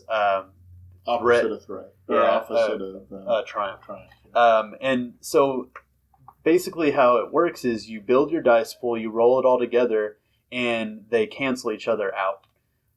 The only things that don't cancel each other out are the despair and the triumph. But the great thing about it is if they're trying to do something like hack a computer or something like that, they actually make it in the system to where you can just dictate. You can have the character say, okay, you got all these advantages or you got this triumph. So what's something great that happens? And they can be like, oh, a freaking ship crashes and distracts all these people so we can get through to this base or something like that. Or, something just weird and random that they can just throw in there. And I mean, it's up to me in the long shot of what the call is, but I really like that creativity in the system. Horrific phrase. What's It's that? up to Jerry. And like I said, this is the first time I've ever played this particular game. So I don't know if it's the way the game plays out or how Jerry's playing it, but it really is player narrative. Which Right. I mean, all D&D technically is, but a lot of times it is just players waiting for the next fight scenario that they get to show their awesome combat skills. Yeah. But the way at least Jerry's running this game, we are telling the story. Right. We really are. It's very role 'Cause playing. You do get into fights, but I mean, there's a lot more to it than this. And it's, of course, you're just in the Star Wars universe, which is amazing. So, Jerry, as Jerry mentioned earlier, he's running this game, and Craig and Sean are also playing in it. We know that Sean's character is a Wookiee hacker. Craig, what's your character? The Kit Fisto. Yeah. From the prequels. Not along. Yeah. Yeah. He's one of those. Mhm. And he's a smuggler Okay. that was using some technology to show himself as a different He character. was trying to. He started off as a Chagrian. Completely just ruined my trust in him. Yes. I thought I knew him as a man. After I'm that literally one the- night in prison. Right. The all only it person takes. in the galaxy that Sean's character actually semi-trust. Yep. And we stole a ship from a prison in A love barge. a love barge, which is why we named it Wookiee Love Machine Poodoo. And yeah, my character plays a smuggler that's never had a crew before. He's never he was in a crew and got betrayed by his crew. So now he started smuggling just small items he could take care of himself. And now he's got a 4-person crew that for some reason seem to follow what he says. We don't know why. Who knows why we make these decisions? It is funny because, like, not getting too much into it, but like my character heard he was a smuggler, and this is the era of where Han Solo's legend is gone about the galaxy. So he just automatically assumed he was a Han Solo level smuggler with his own ship. Yeah. And I'm like, you're amazing, aren't you? He's like, yeah. Yeah, I smuggled some lemonade into a bar once. And like I smuggled some alcohol into a movie theater. Our buddy John, he plays it basically like a dark elf. I forget the name of his race, but plays space elf, and he's a bounty hunter. Except his characteristic is that he gets species messed up all the time. Like I'm pretty sure he's convinced I'm a Twilight. That's funny. Yeah, and I get to play off of that a lot, and I really like it because he's a bounty hunter, and he's really shitty at knowing different alien he's species. The world's worst bounty hunter. So I make him roll xenology, and I'm like, you're pretty sure that guy's on your wanted list. All right, Jedi Game Master, real quick, NPC me. NPC you? NPC me. Oh. If I had to, you would probably be one of the politician types in the world. Okay. The politicos, because they're very wordy, and they use a lot of subterfuge and stuff like that.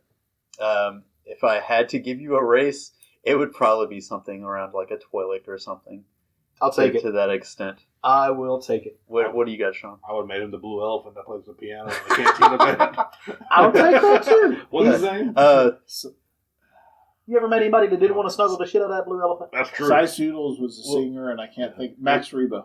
We'll go with the Toydarian.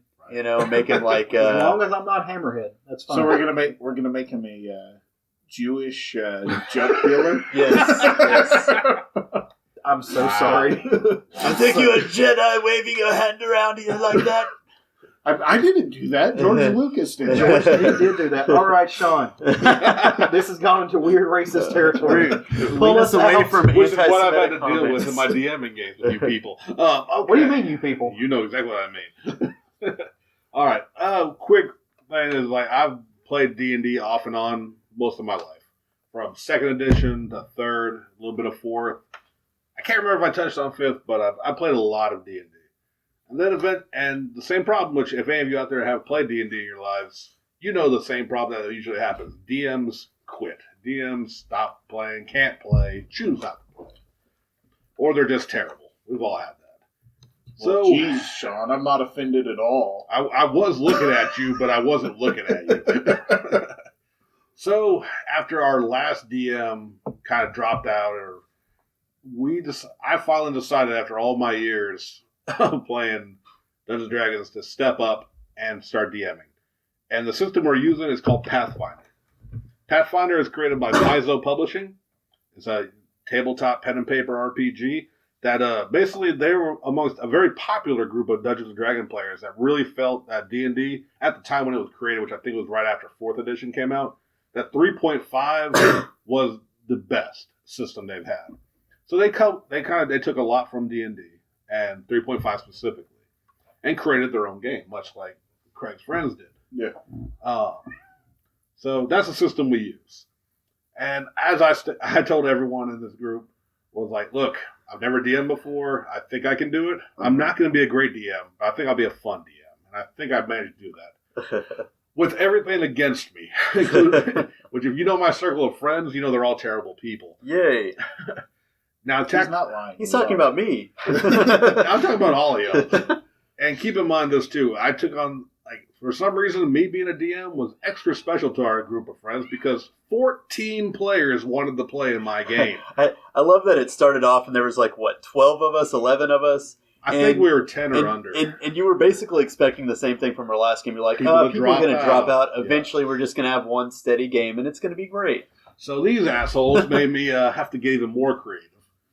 in which a little brief thing about the storyline was I created a guild system where they all were recruited into a guild instead of just a random party meeting at a bar and let's go kill goblins. To where I would rotate the parties. It basically was a Monster of the Week style campaign with 7 players to a team. Each week, I would write a different story and adventure, and I would rotate between the 2 weeks the 7 players, or however many were available for each weekend. You did a really good job with that. I was there to witness that. It was impressive. Thank you. It was a lot of work. I created a lot of adventure, but they also wrote their own, which is always the beauty of D&D. When even the best laid stories can turn sideways and create something even greater. I tried to help you out and make it easy. I tried to create a character that was destined to die. You did, and she lasted until the very last mission. With 38 hit points. With 38 hit points. But yes, so through Monster Week, I mean, I try to create little different adventures. And eventually, which I don't know if any DM ever owns up to doing this, I was very blatant and proud of ripping off my favorite things in life to work into a thing. I took them to Camp Crystal Lake, where they fought an undead machete-wielding monster and a severed head. Had to go back twice because they never followed up on their fucking hunt. That first group. So which led to a great return, which led to an even bigger event. I took them to Castlevania. They went there of my existence, that fucking mask. Oh, you love that mask. Dravis loved that mask. Yes.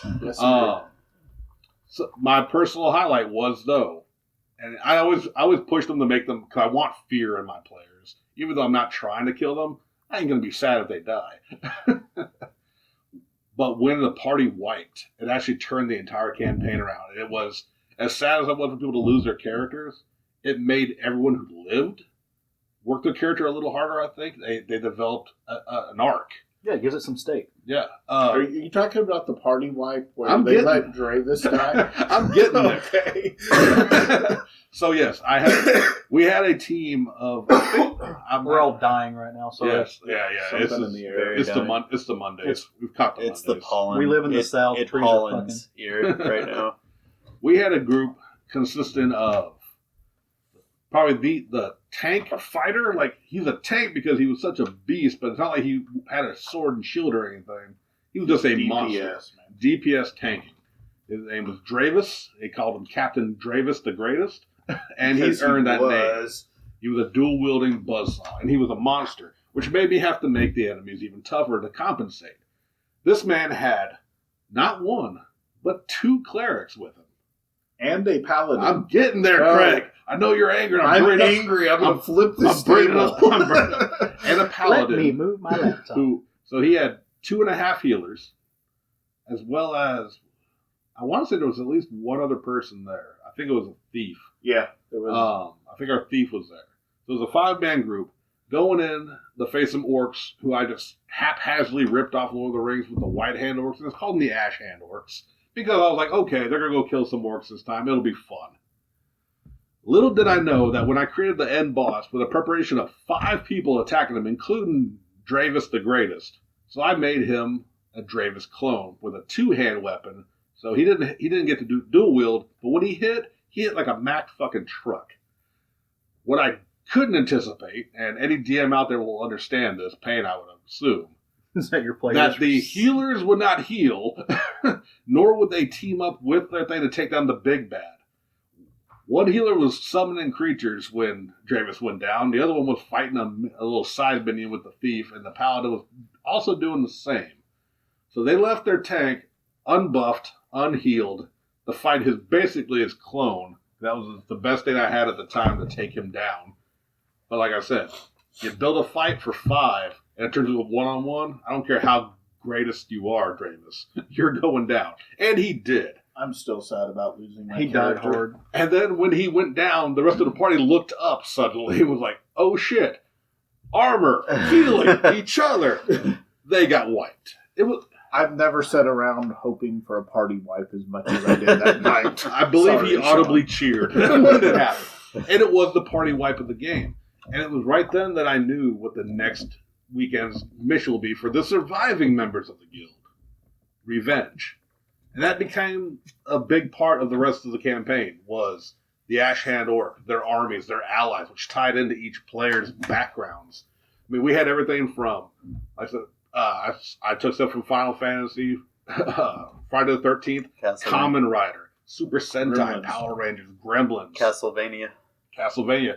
Oh, the War Cult, which was started by the very sad for the loss of her friends. Can I explain Dweeble the this? Feeble, yes. That was my segue to you, you son of a... Go ahead. So, This is why you can't control players, DMs. my character in Sean's game was a little halfling bard. Was it a halfling? Gnome. Gnome bard. Sorry. And when Sean let us create his characters, he had he had two methods, and he can kind of explain that to you. You could either roll. You traditional way is you roll up your numbers that you put on your base stats and place them where you want, which is typically how you do in D&D. I had played in a previous campaign where they called it hardcore mode. Of course, we're hardcore. Was roll strength. That's your number. Roll dex. That's your number. You roll each one specifically. You can't place them. So even if they don't match your set, you're stuck with it. That's what you got. So when I was rolling this character, I literally rolled 3 1s in one set, and the other numbers weren't very high. I think it was your con. It was my con. So yeah. So this character, being small, a bard who's not a fighter per se, and very, very low stats, we named her Dweeble the Feeble. Dweeble got very close to Dravis because, hey, I'm thinking I'm tiny and near death. I'm going to at least hang out in the shadow of the tank and, maybe not get seen for a while. And I braided a lot of Dravis's hair. You kind of based her off of Gertrude, right? A little bit, yeah. I based her off of Fairyland. I Hate Fairyland. Yeah. That was my character. I played in the group that was not part of that game where Dravis got killed. Because you lived. I was pissed. Not only Caleb in real life, but basically this was Dweeble's big brother that they let get taken out. So Dweeble started a war cult.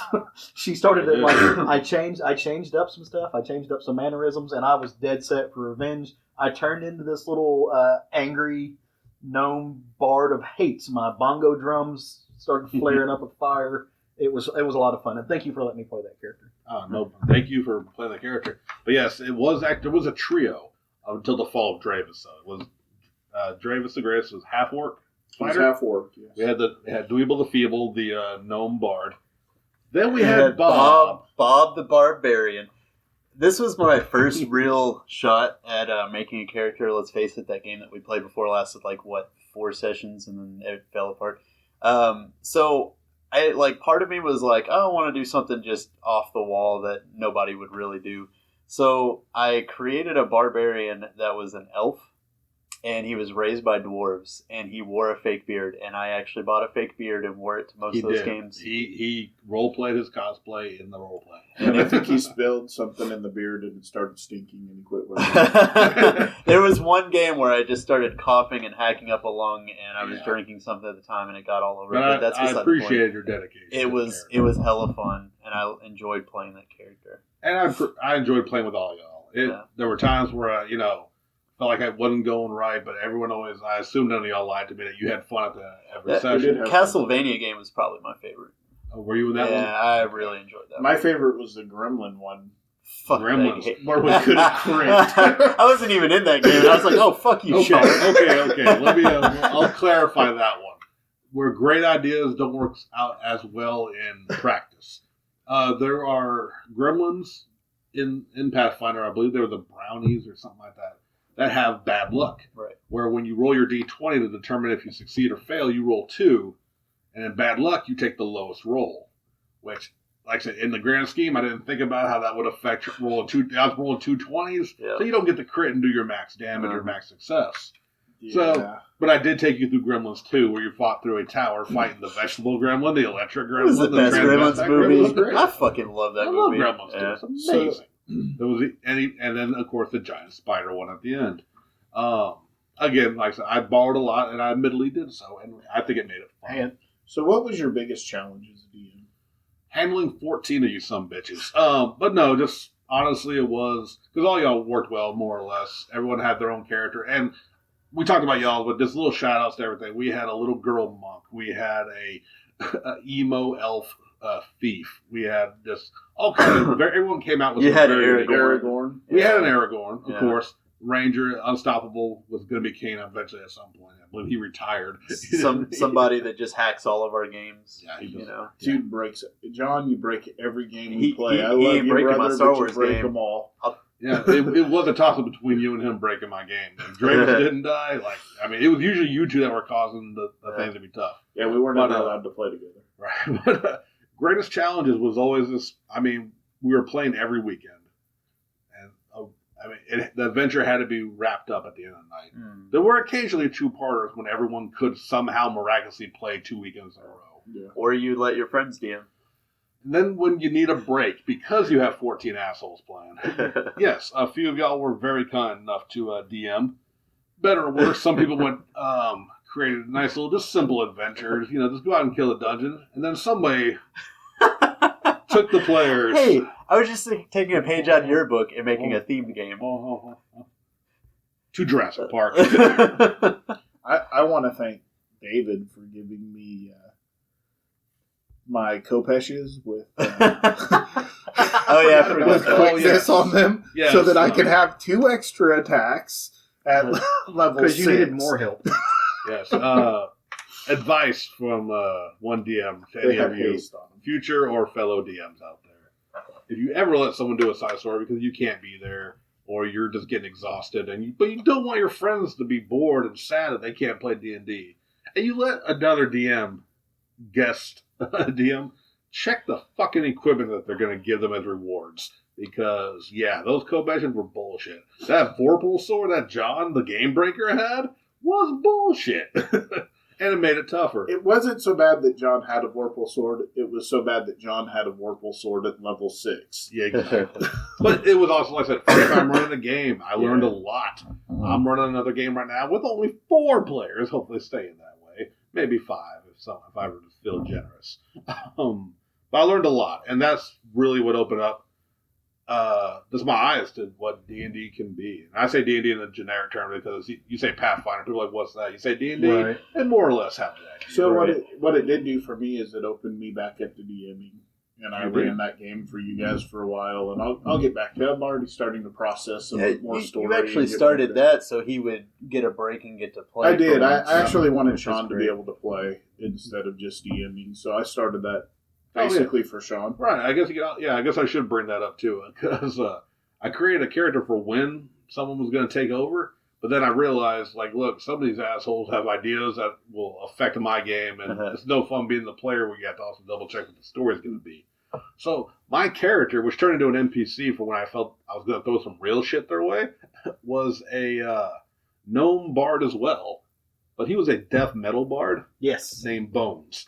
What was the song he sang? He played his tried and true classic. Die, motherfucker, die, motherfucker, die. That was his Inspire Courage, which buffed up their attacks, their to hits, and all sorts of goodness. He played his electric lute. This was basically the Gimp from Pulp Fiction? No, the war boy from Mad Max. From Mad Max. Yeah. Yes, if I only had You fire said the kicking, Gimp. if I had fire kicking off his lute, it would have been completely War Boys. Craig and I's secondary characters are pretty great. You guys did because Yeah. Craig's, as we've mentioned, Craig's character died in the party wipe. Jared's character died in the revenge mission. The stupid Jason mask that Craig was wearing. Look, man, you should watch I Jason Goes had to Hell and know that Jason Mask can jump bodies. You should have watched. I had terrible that movie. Jason mask handled. Yeah. You did. Yeah. So I'm sorry. I was just saying I'm a little bit different from most players in these type of games. Everybody really loves the action scenes and where you're in the midst of a battle. I love dungeoneering. That's my favorite part about playing these Middle Earth style fantasy games is getting to go through a dungeon and having a DM who will put traps, pitfalls, just little things in there that people forget to, they forget to roll perception and they forget to check for traps and that kind of stuff. And you put a lot of that in the game. And that was really fun, those little moments. Because it caught people off guard. I tried to do the dungeon thing as much as I could. Honestly, I found it just because it is called a dungeon crawl for a reason. And when you got to kind of do a one and done because you have so many players, brother, I'll be honest. I'm pretty sure none of my players listen in my current game. if you had the free time, you would totally be invited to my game because I'm about to put them through some dungeon hell. I would love next it, man. game. I wish I did have the free It's time. actually where I finally learned about the term metagaming, because every time a chest would pop up in our game, I'm like, no, don't touch that. And then you guys would just have to like yell at me and be like, would your character even know about this shit? Yes. Like, you're right. Jerry was you're very right. scared of the mimics. Yeah, oh, fuck those things, man. Well, Mimics. I think everybody, and I can't speak for everybody, but I think everybody had a really good time when you were DMing. And it was, like I said, it brought all of us together. And that's what RPGs do, essentially. And it doesn't matter if you're playing a game about Star Wars or if you're playing the first edition of D&D or if you're playing Pathfinder, which is, 40 years later is something that's spawned off. Or if you're playing about vampires in inner city Chicago. Or made up games that you make up in your own head. Exactly. It's a chance Like for a you Power to... Rangers RPG. You get together with your friends. You get together with the neighborhood kids, your neighborhood buddies, on a Friday, Saturday night, on a weeknight, whenever you can. If you're an adult, you split some adult beverages. You sit around, you have a good time. Not only is it a really good community-building thing, it gives you a chance to be creative in ways that you may not know you could have been. It lets you get into the minds of other people. It's how a lot of comic book writers got their start. Well, you're touching on it right there. The thing about RPGs is it's getting your buddies together. It's a chance for those of us that see each other once a week or whatever to actually have another reason to get together and hang out with each other.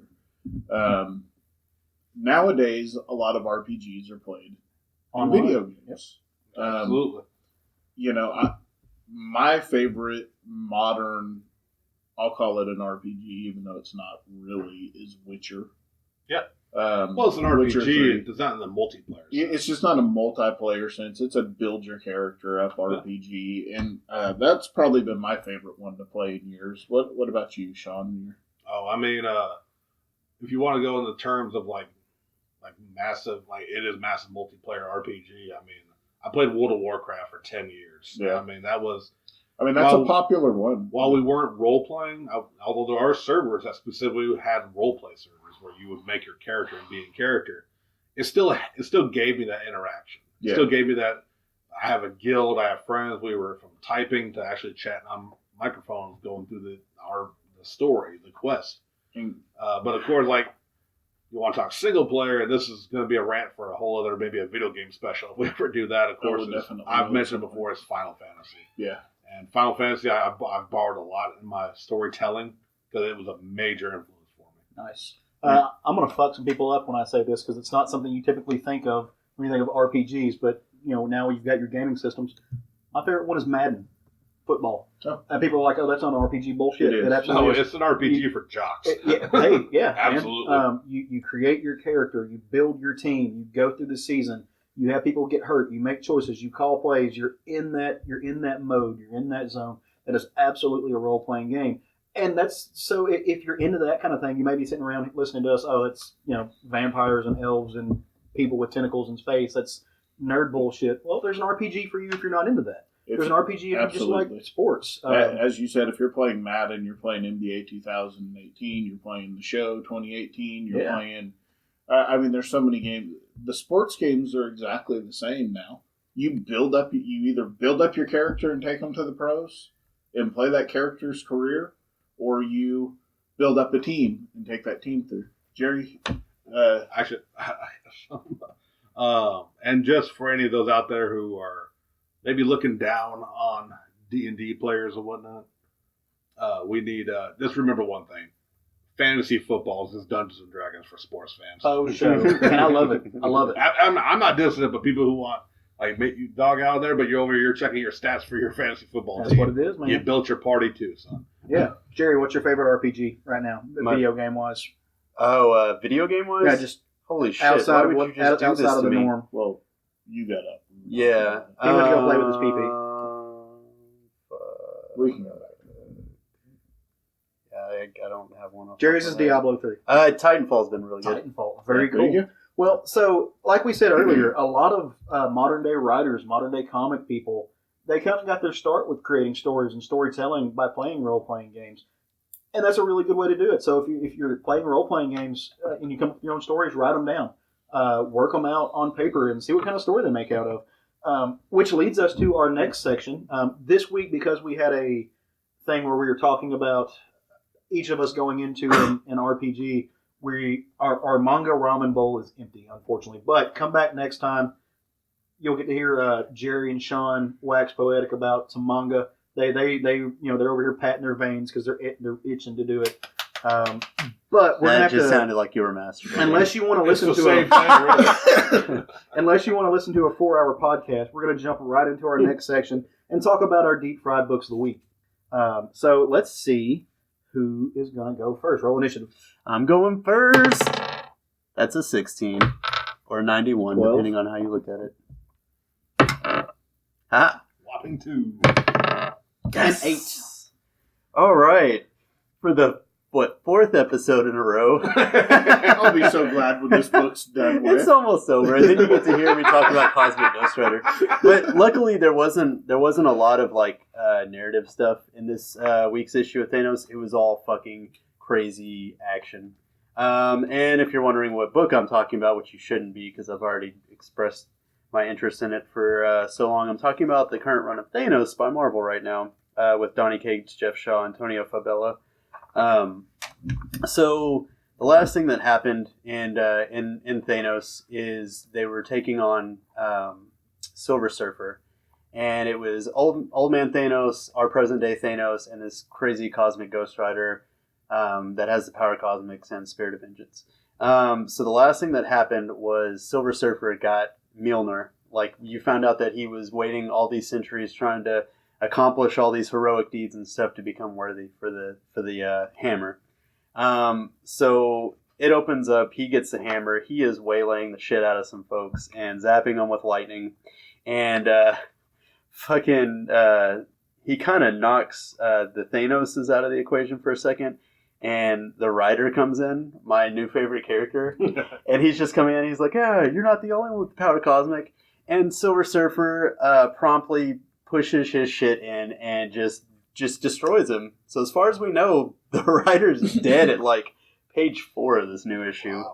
Wow. We get to that, and then younger Thanos is talking about, you've just unleashed something you can't even hope to contain. And Silver Surfer's like, I'm not afraid of you. I'm not afraid of the old Thanos.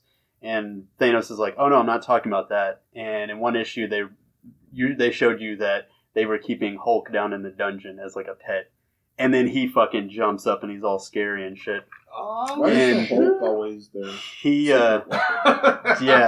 He just fucking rages out of the ground and bats the fuck out of Surfer. And he lands into this cathedral area that's sort of for Lady Death. Mistress Death. Mistress Death. Yeah, Mistress Death. Yeah, Lady Death is. Yeah, that's right.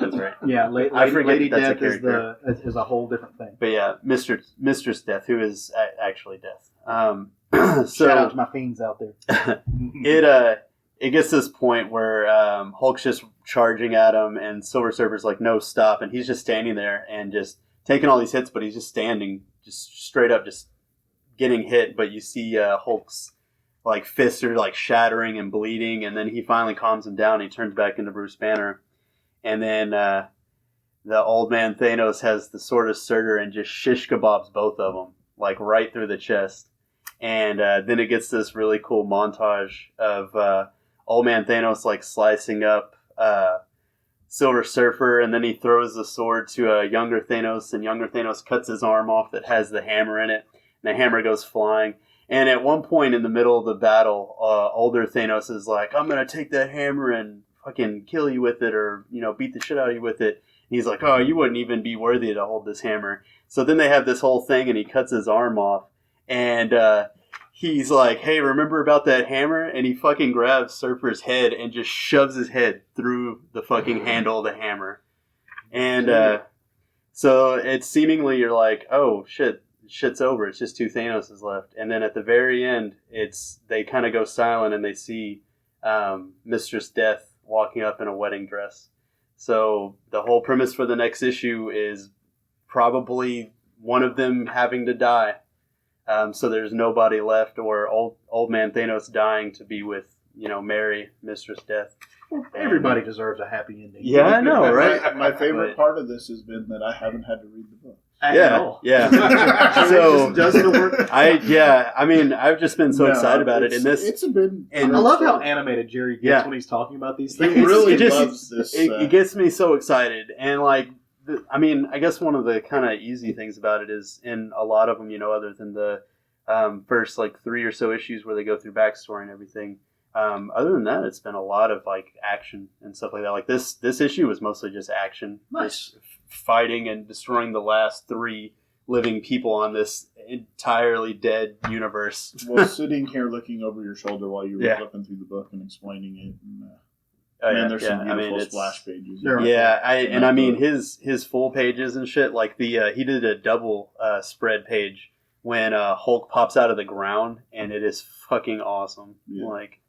Very awesome. It was a really awesome book. So one more issue left. You only have to hear me talk about one more issue of this, and then maybe the annual. I don't know. We'll see. Probably not. It's coming into an end, right? The series is going to be ending, and then I think after that they're going to do the 6-issue miniseries for the writer, which I'm still wondering how they're going to do that with him getting his shit split.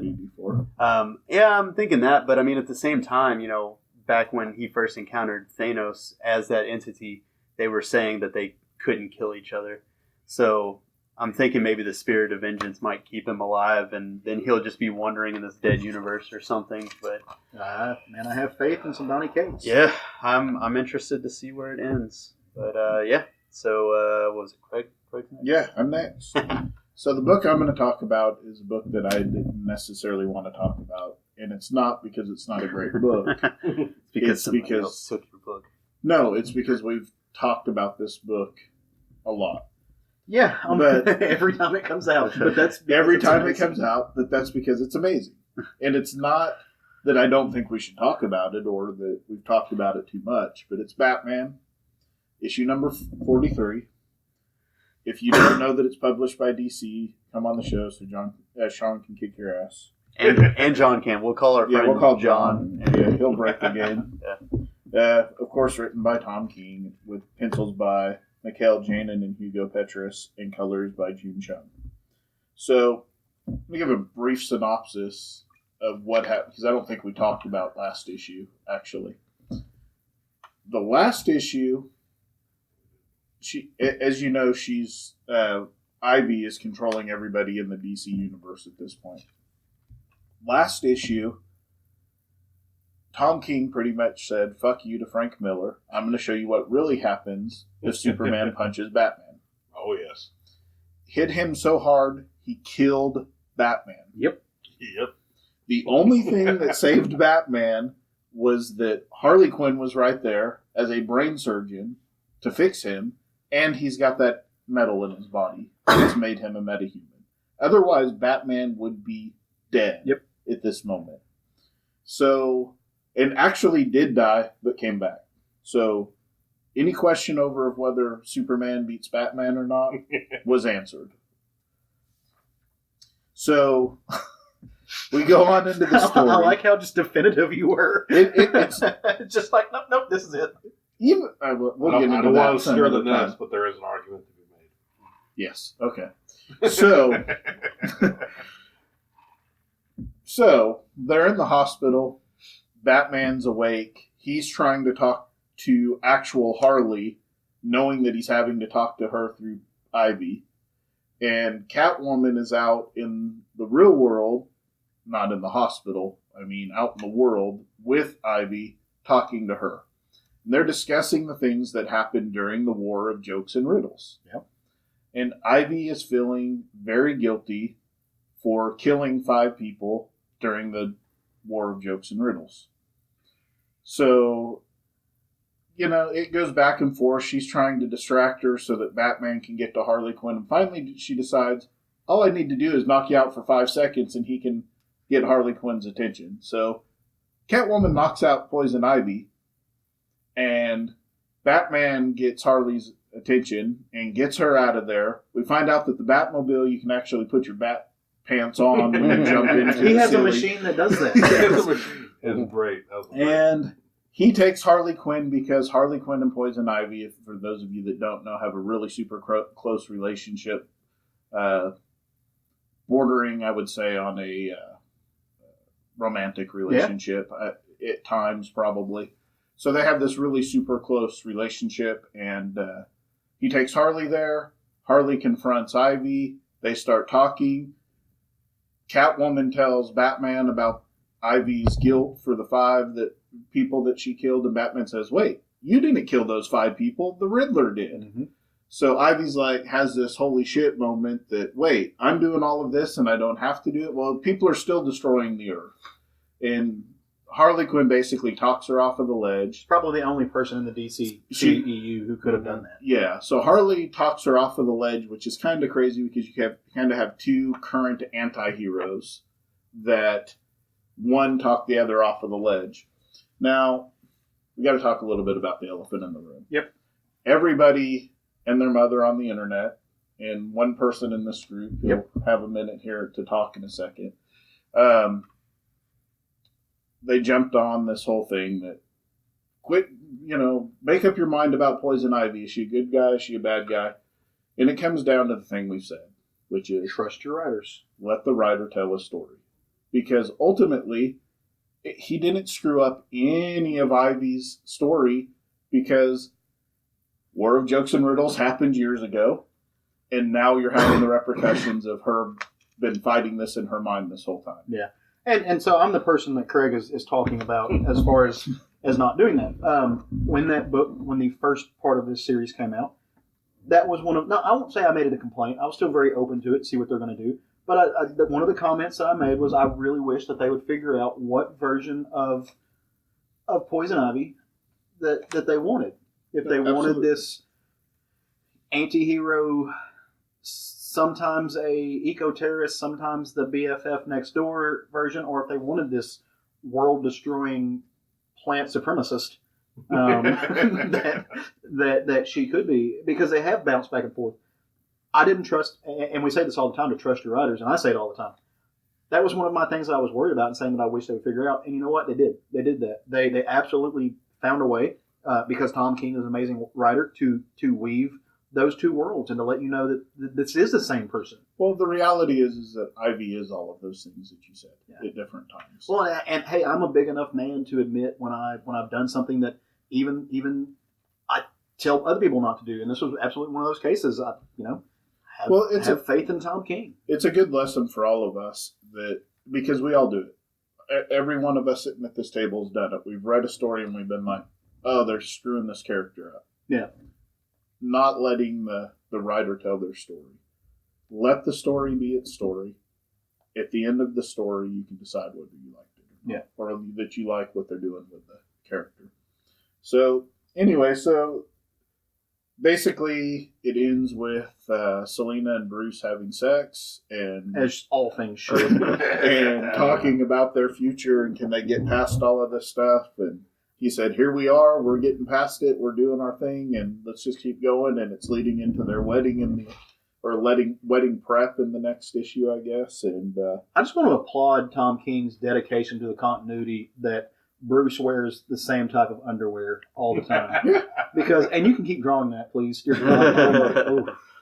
So, the only little small thing I had with this story arc, to be honest with you, and it's a very minute thing because the art was great in this story.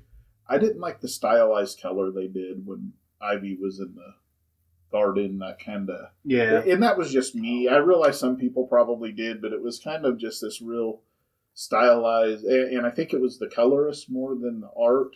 But, that's a small thing, but really the book and the story arc was fantastic. So the book I was going to talk about was Death of Love by Justin Jordan, and you should definitely pick that book so up. Good. Oh, so good.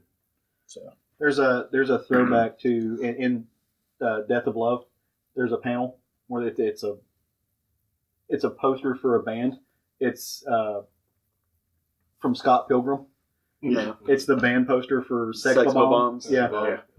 There's some great stuff in that book for sure. Well, so I think according to the dice rolls, I'm supposed to go next. Sean, you need to take some points in your initiative. Yeah. I'm a DM. I'm not used to having. I can fudge my own dice, but y'all can see it. So, my book this week is The Mighty Thor, number 705, from the incredible Jason Aaron, art by Russell Dodderman, colorist Matthew Wilson, VC's Joe Sabino lettered. We'll throw him some love in there. He lettered and helped with the production and everything. This is I think the penultimate issue in the Death of Thor story. If you've been following this story, you know that for a while there has been a woman who has held the mantle, Miss Jane Foster, who a character long through Thor's continuity. A woman superhero. Yeah, I know, craziness. Oh, that was a really good issue.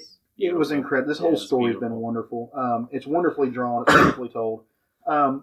Jane Foster has cancer, and every time she transforms into the Thor, every time she picks up Mjolnir, every time she takes on the mantle of Thor, it purges her human body of all the drugs, of all the chemotherapy, and so essentially it's killing her.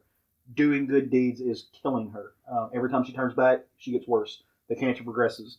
And this storyline has been appropriately named The Death of Thor. In issue 704, it basically let us know that if she picked up the hammer again, she would die. But of course, to add some tension to the thing, Mangog is destroying the universe. The Battle of the Nine Realms is raging. Mangog has thoroughly thrashed Asgard and has killed just about everybody could be killed. He's done a lot of damage. And so what you get is this moment where Thor, Lady Thor, if that's what we want to call her, she's picked up that hammer for the last time. She's made that ultimate sacrifice. And she is in Asgard, and she is fighting Mangog, and they're given as good as they can. Each one of them is getting their licks in. It's a beautiful and brutal couple of pages where they're having this fight. But she's not alone. As you might assume, Thor's family is there. You get Odin, you get Freya. Loki is not in this, but you do also get, I know Craig hates this term, but Odinson is there. Thor Odinson is there. And so essentially it's this quadro of Thor characters who are, other than Loki, I think probably the institution of a Thor book, now at least.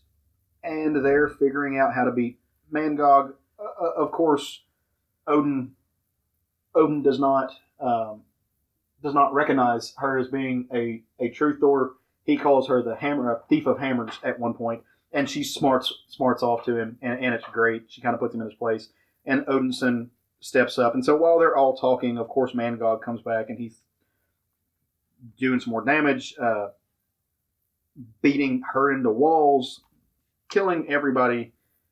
There's not a lot of plot to this book, to be real honest. It's a lot of action scene to this particular issue. It's a lot of action. It's a lot of really beautifully drawn. It's the last act of an action. It's the last act. It's the major event. And our comics had something in common this week. Yeah, I mean, and that's fine. This is absolutely what we needed to be. There's this moment to where she uppercuts Mangog, and there's this beautiful line drawing of all of these moments in Thor history of between Thor Odinson and Jane Foster, and he's essentially saying, Mangog, as part of the fighting dialogue, is, why would you do this? Why would you die for these people? I'm going to destroy the whole world. Why wouldn't you go get your last minutes everywhere? And the most heroic thing, and it's been repeated. This is not a new concept. But the most heroic thing that a hero can do is simply die for love, and that's what she says she's doing. That's why she picked up the hammer, knowing that even if she won this battle, when she put the hammer back down and turned back into Jane Foster, her mortal body was dead, and she died for love. She died to save who she could. And that was kind of one of the really cool things I liked about that, is because she's the only one there that is not a god. Yeah, and so he's basically like, why are you risking your life for these gods when you're not one? Absolutely. What's the point? And she says that you're willing to die for nothing but hate, because that's what Mangog is. Mangog is the culmination of a billion murdered souls or something like that.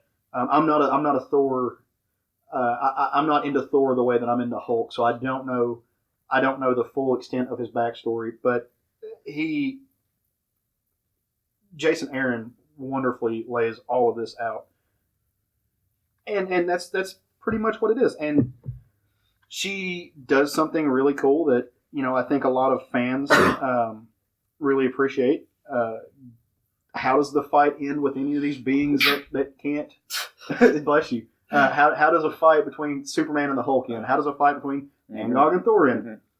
Thor throws him in the fucking sun. That's what happened. And I saw a lot of people online that were people love to hate things. No one hates comics as much as quote unquote comics fans. But this has happened before and yada yada yada. And I love Jason Aaron's response on Twitter.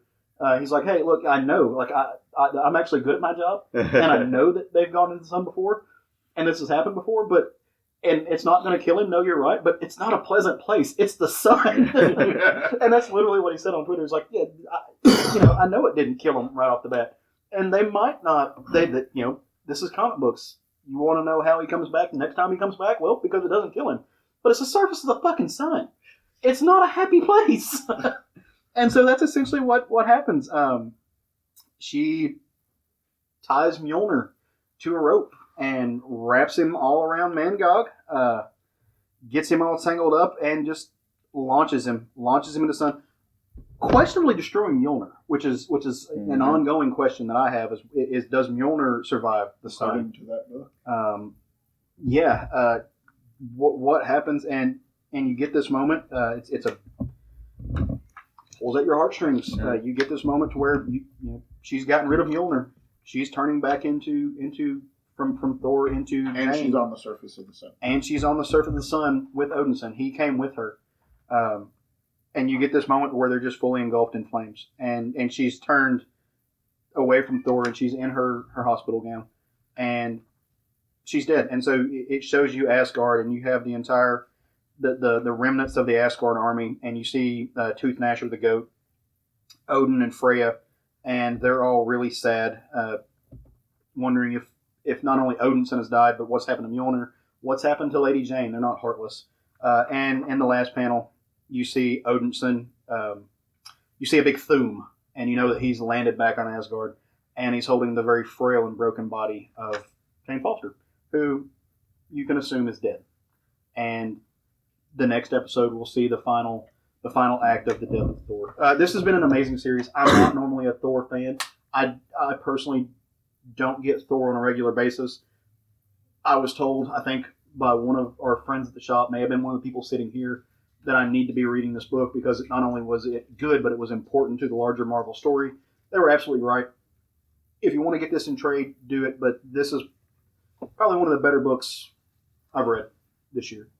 Just kind of another thing that I really liked at the beginning. The beginning of the book with her talk with Heimdall was really. Yeah, oh man, back to that shit before was she really became touching. Thor. Yeah, there is this really great flashback. Thank you for.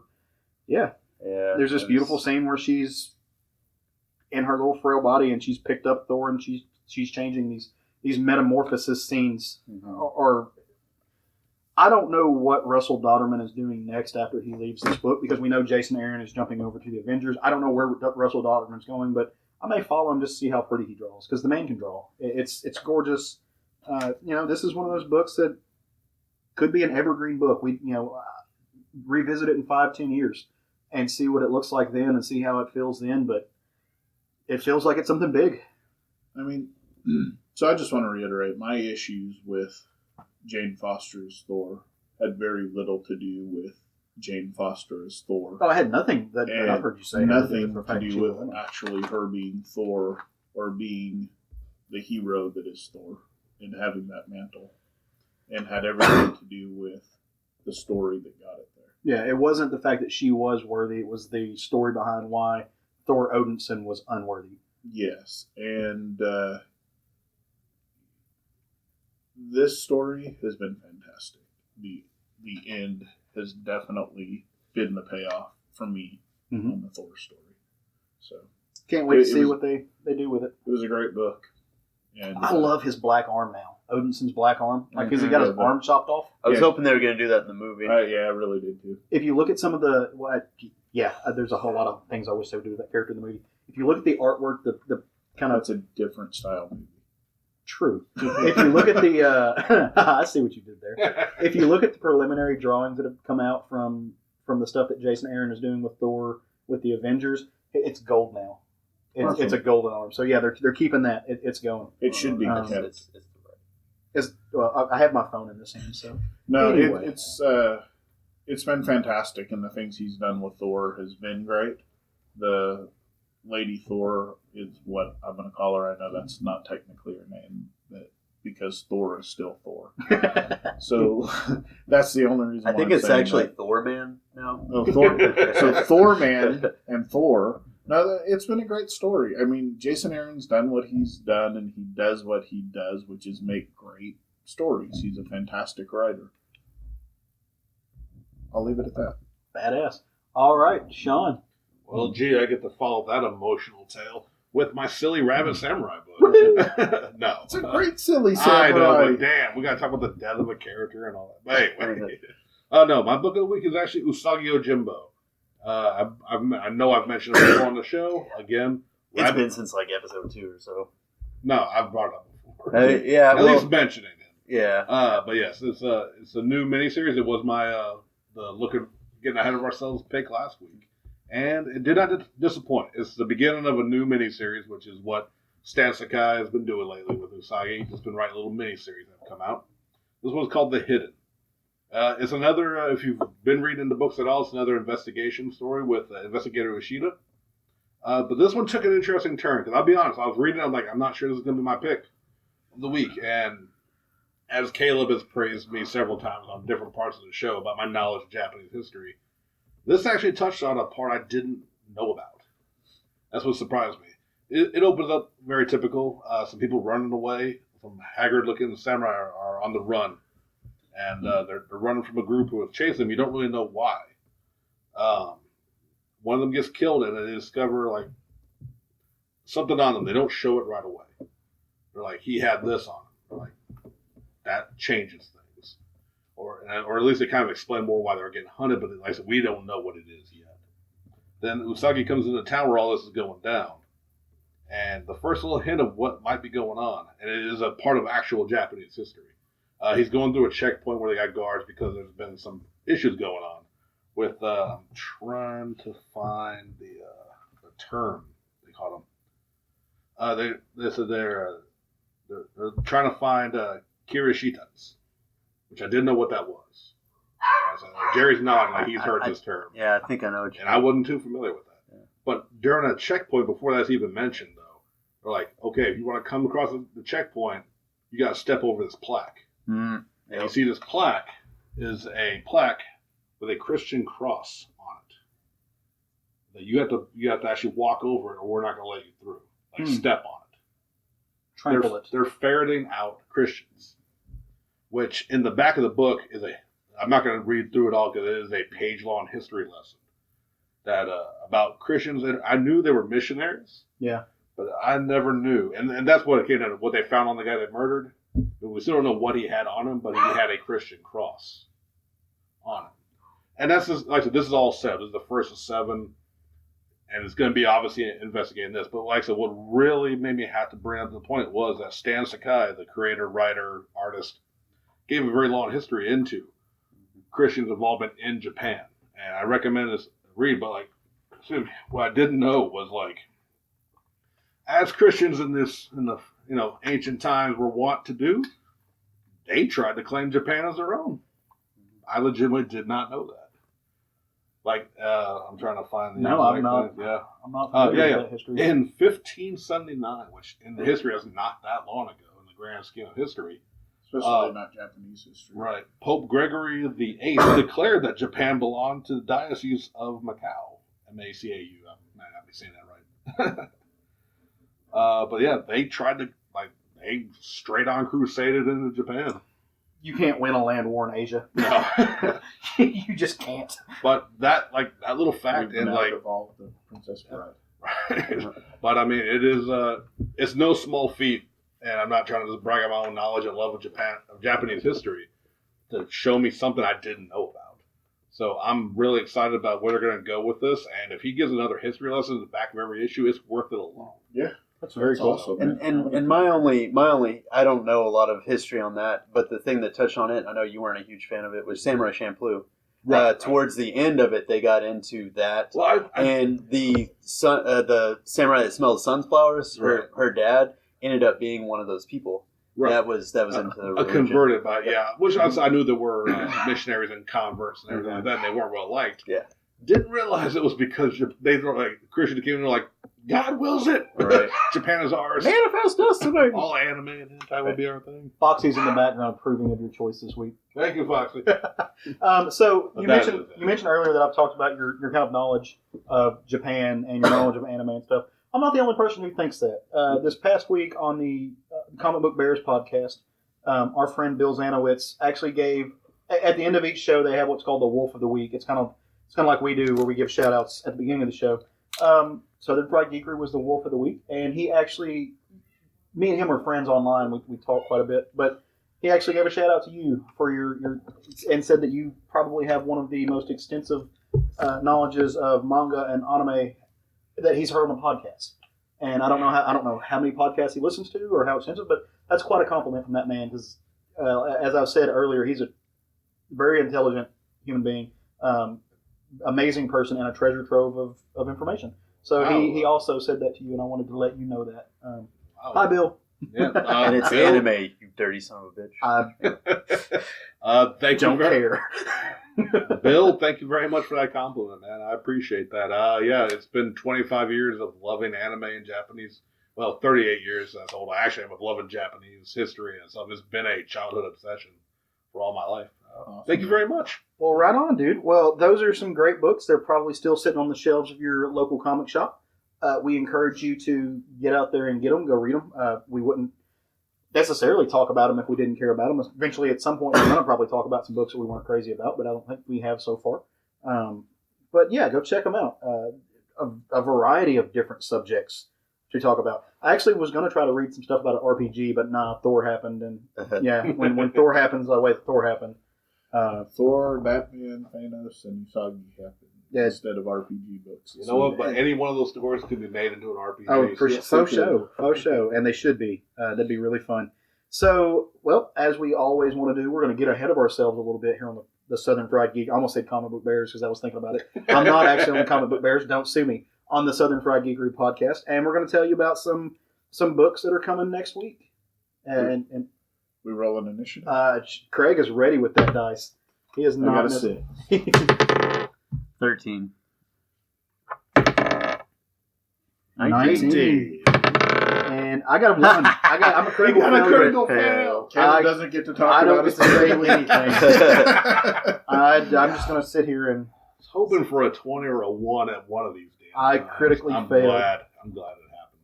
To you especially. Well, since I'm such a failure, I think that a punishment should be done. So, in order to punish myself, I'm not going to do the prep work for next week's episode. Sean, since you, we're going to say you critical win on the 19, and you get to do all that stuff next week. Congratulations, buddy. I got it. This is going to be a train wreck. Okay, well, since I do believe no one else beat a 19, a book we've gushed about it many a times, but Saga is going to be my pick for next week. Saga turns 50. 50th issue is coming out. Oh, it's an old man now. All right. They are just continuing with the ongoing saga of Hazel and her, now with Hazel and her parents risking everything to visit a dangerous new world. They're still on the run. And again, it's like we can't go on enough about how this is just the best science fucked up Romeo and Juliet story you'll ever see in your life. Yeah, it's fantastic. And like I said, they little bonus in there. They are apparently going to have the winners of the latest Saga costume contest revealed exclusively to be continued. That's something they've done for quite a while, where they do a Saga costume contest every. They really showcase it. Yeah.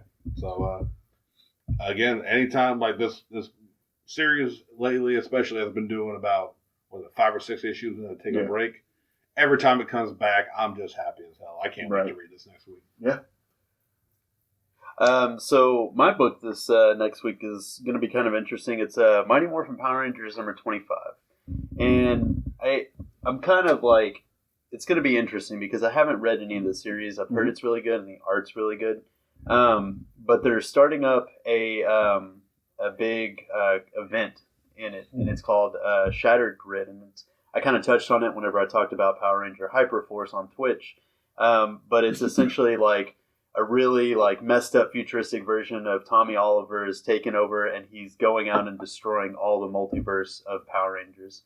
And it's going to cross over. It's going to start in Mighty Morphin number 25, and it's going to cross over in Go-Go Power Rangers. So they're going to kind of do every other issue. For Mighty Morphin, it's Kyle Higgins writing it. He's been writing it for the whole series. And then it's Daniel Niculo doing the art. And it looks like color artist is Gani Montez.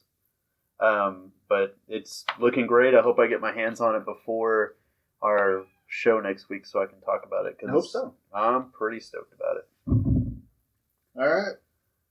So my book is Jimmy's Bastards Returns. Oh. Well, Returns is just me adding that on there. But Jimmy's now out of the asylum, and him and Nancy are going on an assault on Junior and his fortress of Jimmy's children, legitimate bastard children. So it just continues on with the insanity. Hopefully there's some more, fondling of Sean Connery in it and things like that. So, is this still the same creative team? And stuff? yeah, it's Garth Ennis is still writing it. Russell Braun and Andy Clark are doing the art. I don't know which one's the artist and which one's the color for sure right now, but same creative team for sure. Badass. Yeah. The book sounds amazing. It is. Said about it. I actually got Matt to read it at Kapow. So. Wait, Matt reads comics? I know, right? Well, he said he was going to read it. We'll see if he actually. Maybe one day he'll listen to our episode of the podcast. Whatever. Well, I'm going to get, I guess I'm the last but not least with my critical failure. I'm going to get a little bit ahead of myself by telling you to get out and read Cyberforce Volume 5, Number 1, which comes out next week from Image Comics. This is going to be written by Matt Hawkins and Brian Hill. The art's done by Atilio Rojo. I'm a big fan of the Cyberforce stuff, always have been. Love Ripclaw, love those guys. Big fan of Mark Silvestri from the 90s. His stuff was always really cool. I really appreciate that it's getting some new life. That book has always had a lot of trouble, a lot of problems gaining traction, especially in the last few years. They've tried to do some different stuff with it. I have a lot of faith in Matt Hawkins. I don't know Brian Hill that well. Brian Hill's been doing all of Matt Hawkins' postal stuff. Okay, very cool. Matt Hawkins is... I believe, if I'm wrong, come on the show and fight me, but I think that's true. I think Hill's been on that. Matt Hawkins doesn't get nearly enough credit in the comic book world for what he does. That dude's amazing. Yeah, it's seriously written some of the best books. And I want to follow mine up, not with something that's coming out next week, but something that you can go watch right now. This weekend, at the end of the week, I learned that, and I've talked about it on the show before, that the movie I Kill Giants had a limited release in theaters, but is now available on streaming services. You can go download it right now, I think on Hulu or Vudu or whatever you want to. And you can watch it. So this past weekend, I binge read the book and watched the movie, and I can tell you that it is almost a line-for-line, word-for-word, shot-for-shot adaptation. It is wonderful. It is rad. They got everything right, including the emotional gut punch. So go get the graphic novel. Go watch the movie. It's not a disappointment. I, in fact, did cry because that is what I want to do on those things, much to the happiness of my 9 and 10-year-old nieces, who thought it was really funny that Uncle Caleb turned into a blubbering mess. And then we had kids are the worst. Then we had to have a conversation about what metaphor was. So, well, do we have any honorable mentions? Doomsday Clock comes out next week. Moon Knight comes out next week, and Crow Memento. But yeah, that's a bummer that they didn't have, because they did the same thing with Isle of Dogs, didn't they? Yeah, like it got a limited release too. Yeah, I'm not upset about it. I got to watch it in the comfort of my home, and I might have had a mixed drink or 5. That works. Well, now we know why it was Hey man, I got a coping mechanism somewhere. So we have any last minute business that we need to cover? No, I think we've hit it all for this. All right. Well, Sean, you have amassed 130 XP. You leveled up, sir. Congratulations. You can take a new feat. Dun dun dun dun dun dun dun dun. Craig, you get 130 XP. You also leveled up, and you get to take a feat. I'm taking dual wielding, but I'm not going to sing. Please. I don't know any. And Jerry, you died. Yeah. No, I'm kidding. You also get 130 XP. You level up. You get to get a new feat. We really appreciate you guys sticking around for however long it's been to hear us talk about RPGs and comics. My feet's gonna deal with dual, hitting touch AC. How much AC does your new thong have? Oh, it's got not a lot. It's got a lot because no one's. It's like female armor in RPGs. You know, it covers the vitals. If you've liked what you've heard, and we certainly hope you have, please go on iTunes, leave us a review, give us a couple stars. If you want to see what we're up to on things like Instagram and Twitter, our handle is @SFG Podcast. And if you use the hashtag Southern Fried Fam, we will see it, we will link to it, and we'll come like your stuff and see what you're up to. See what you're reading. Check out your cosplay. Do Stroke your ego. Yeah, make you feel better about yourself. If we're what gets you through the day, then God bless you. And we're sorry about the wrong turns you've made in life. If you want to come hang out with us on Facebook and check out the news things that we're talking about, the posts that we make, do so. Southern Fried Geekery Podcast. If nothing else, get out your D20s, go find some friends, play some role-playing games, and read some comics, and have a great night. Go forth and love some comics is what I'm supposed to say. But I fucked it up. You got it in there. You can always edit.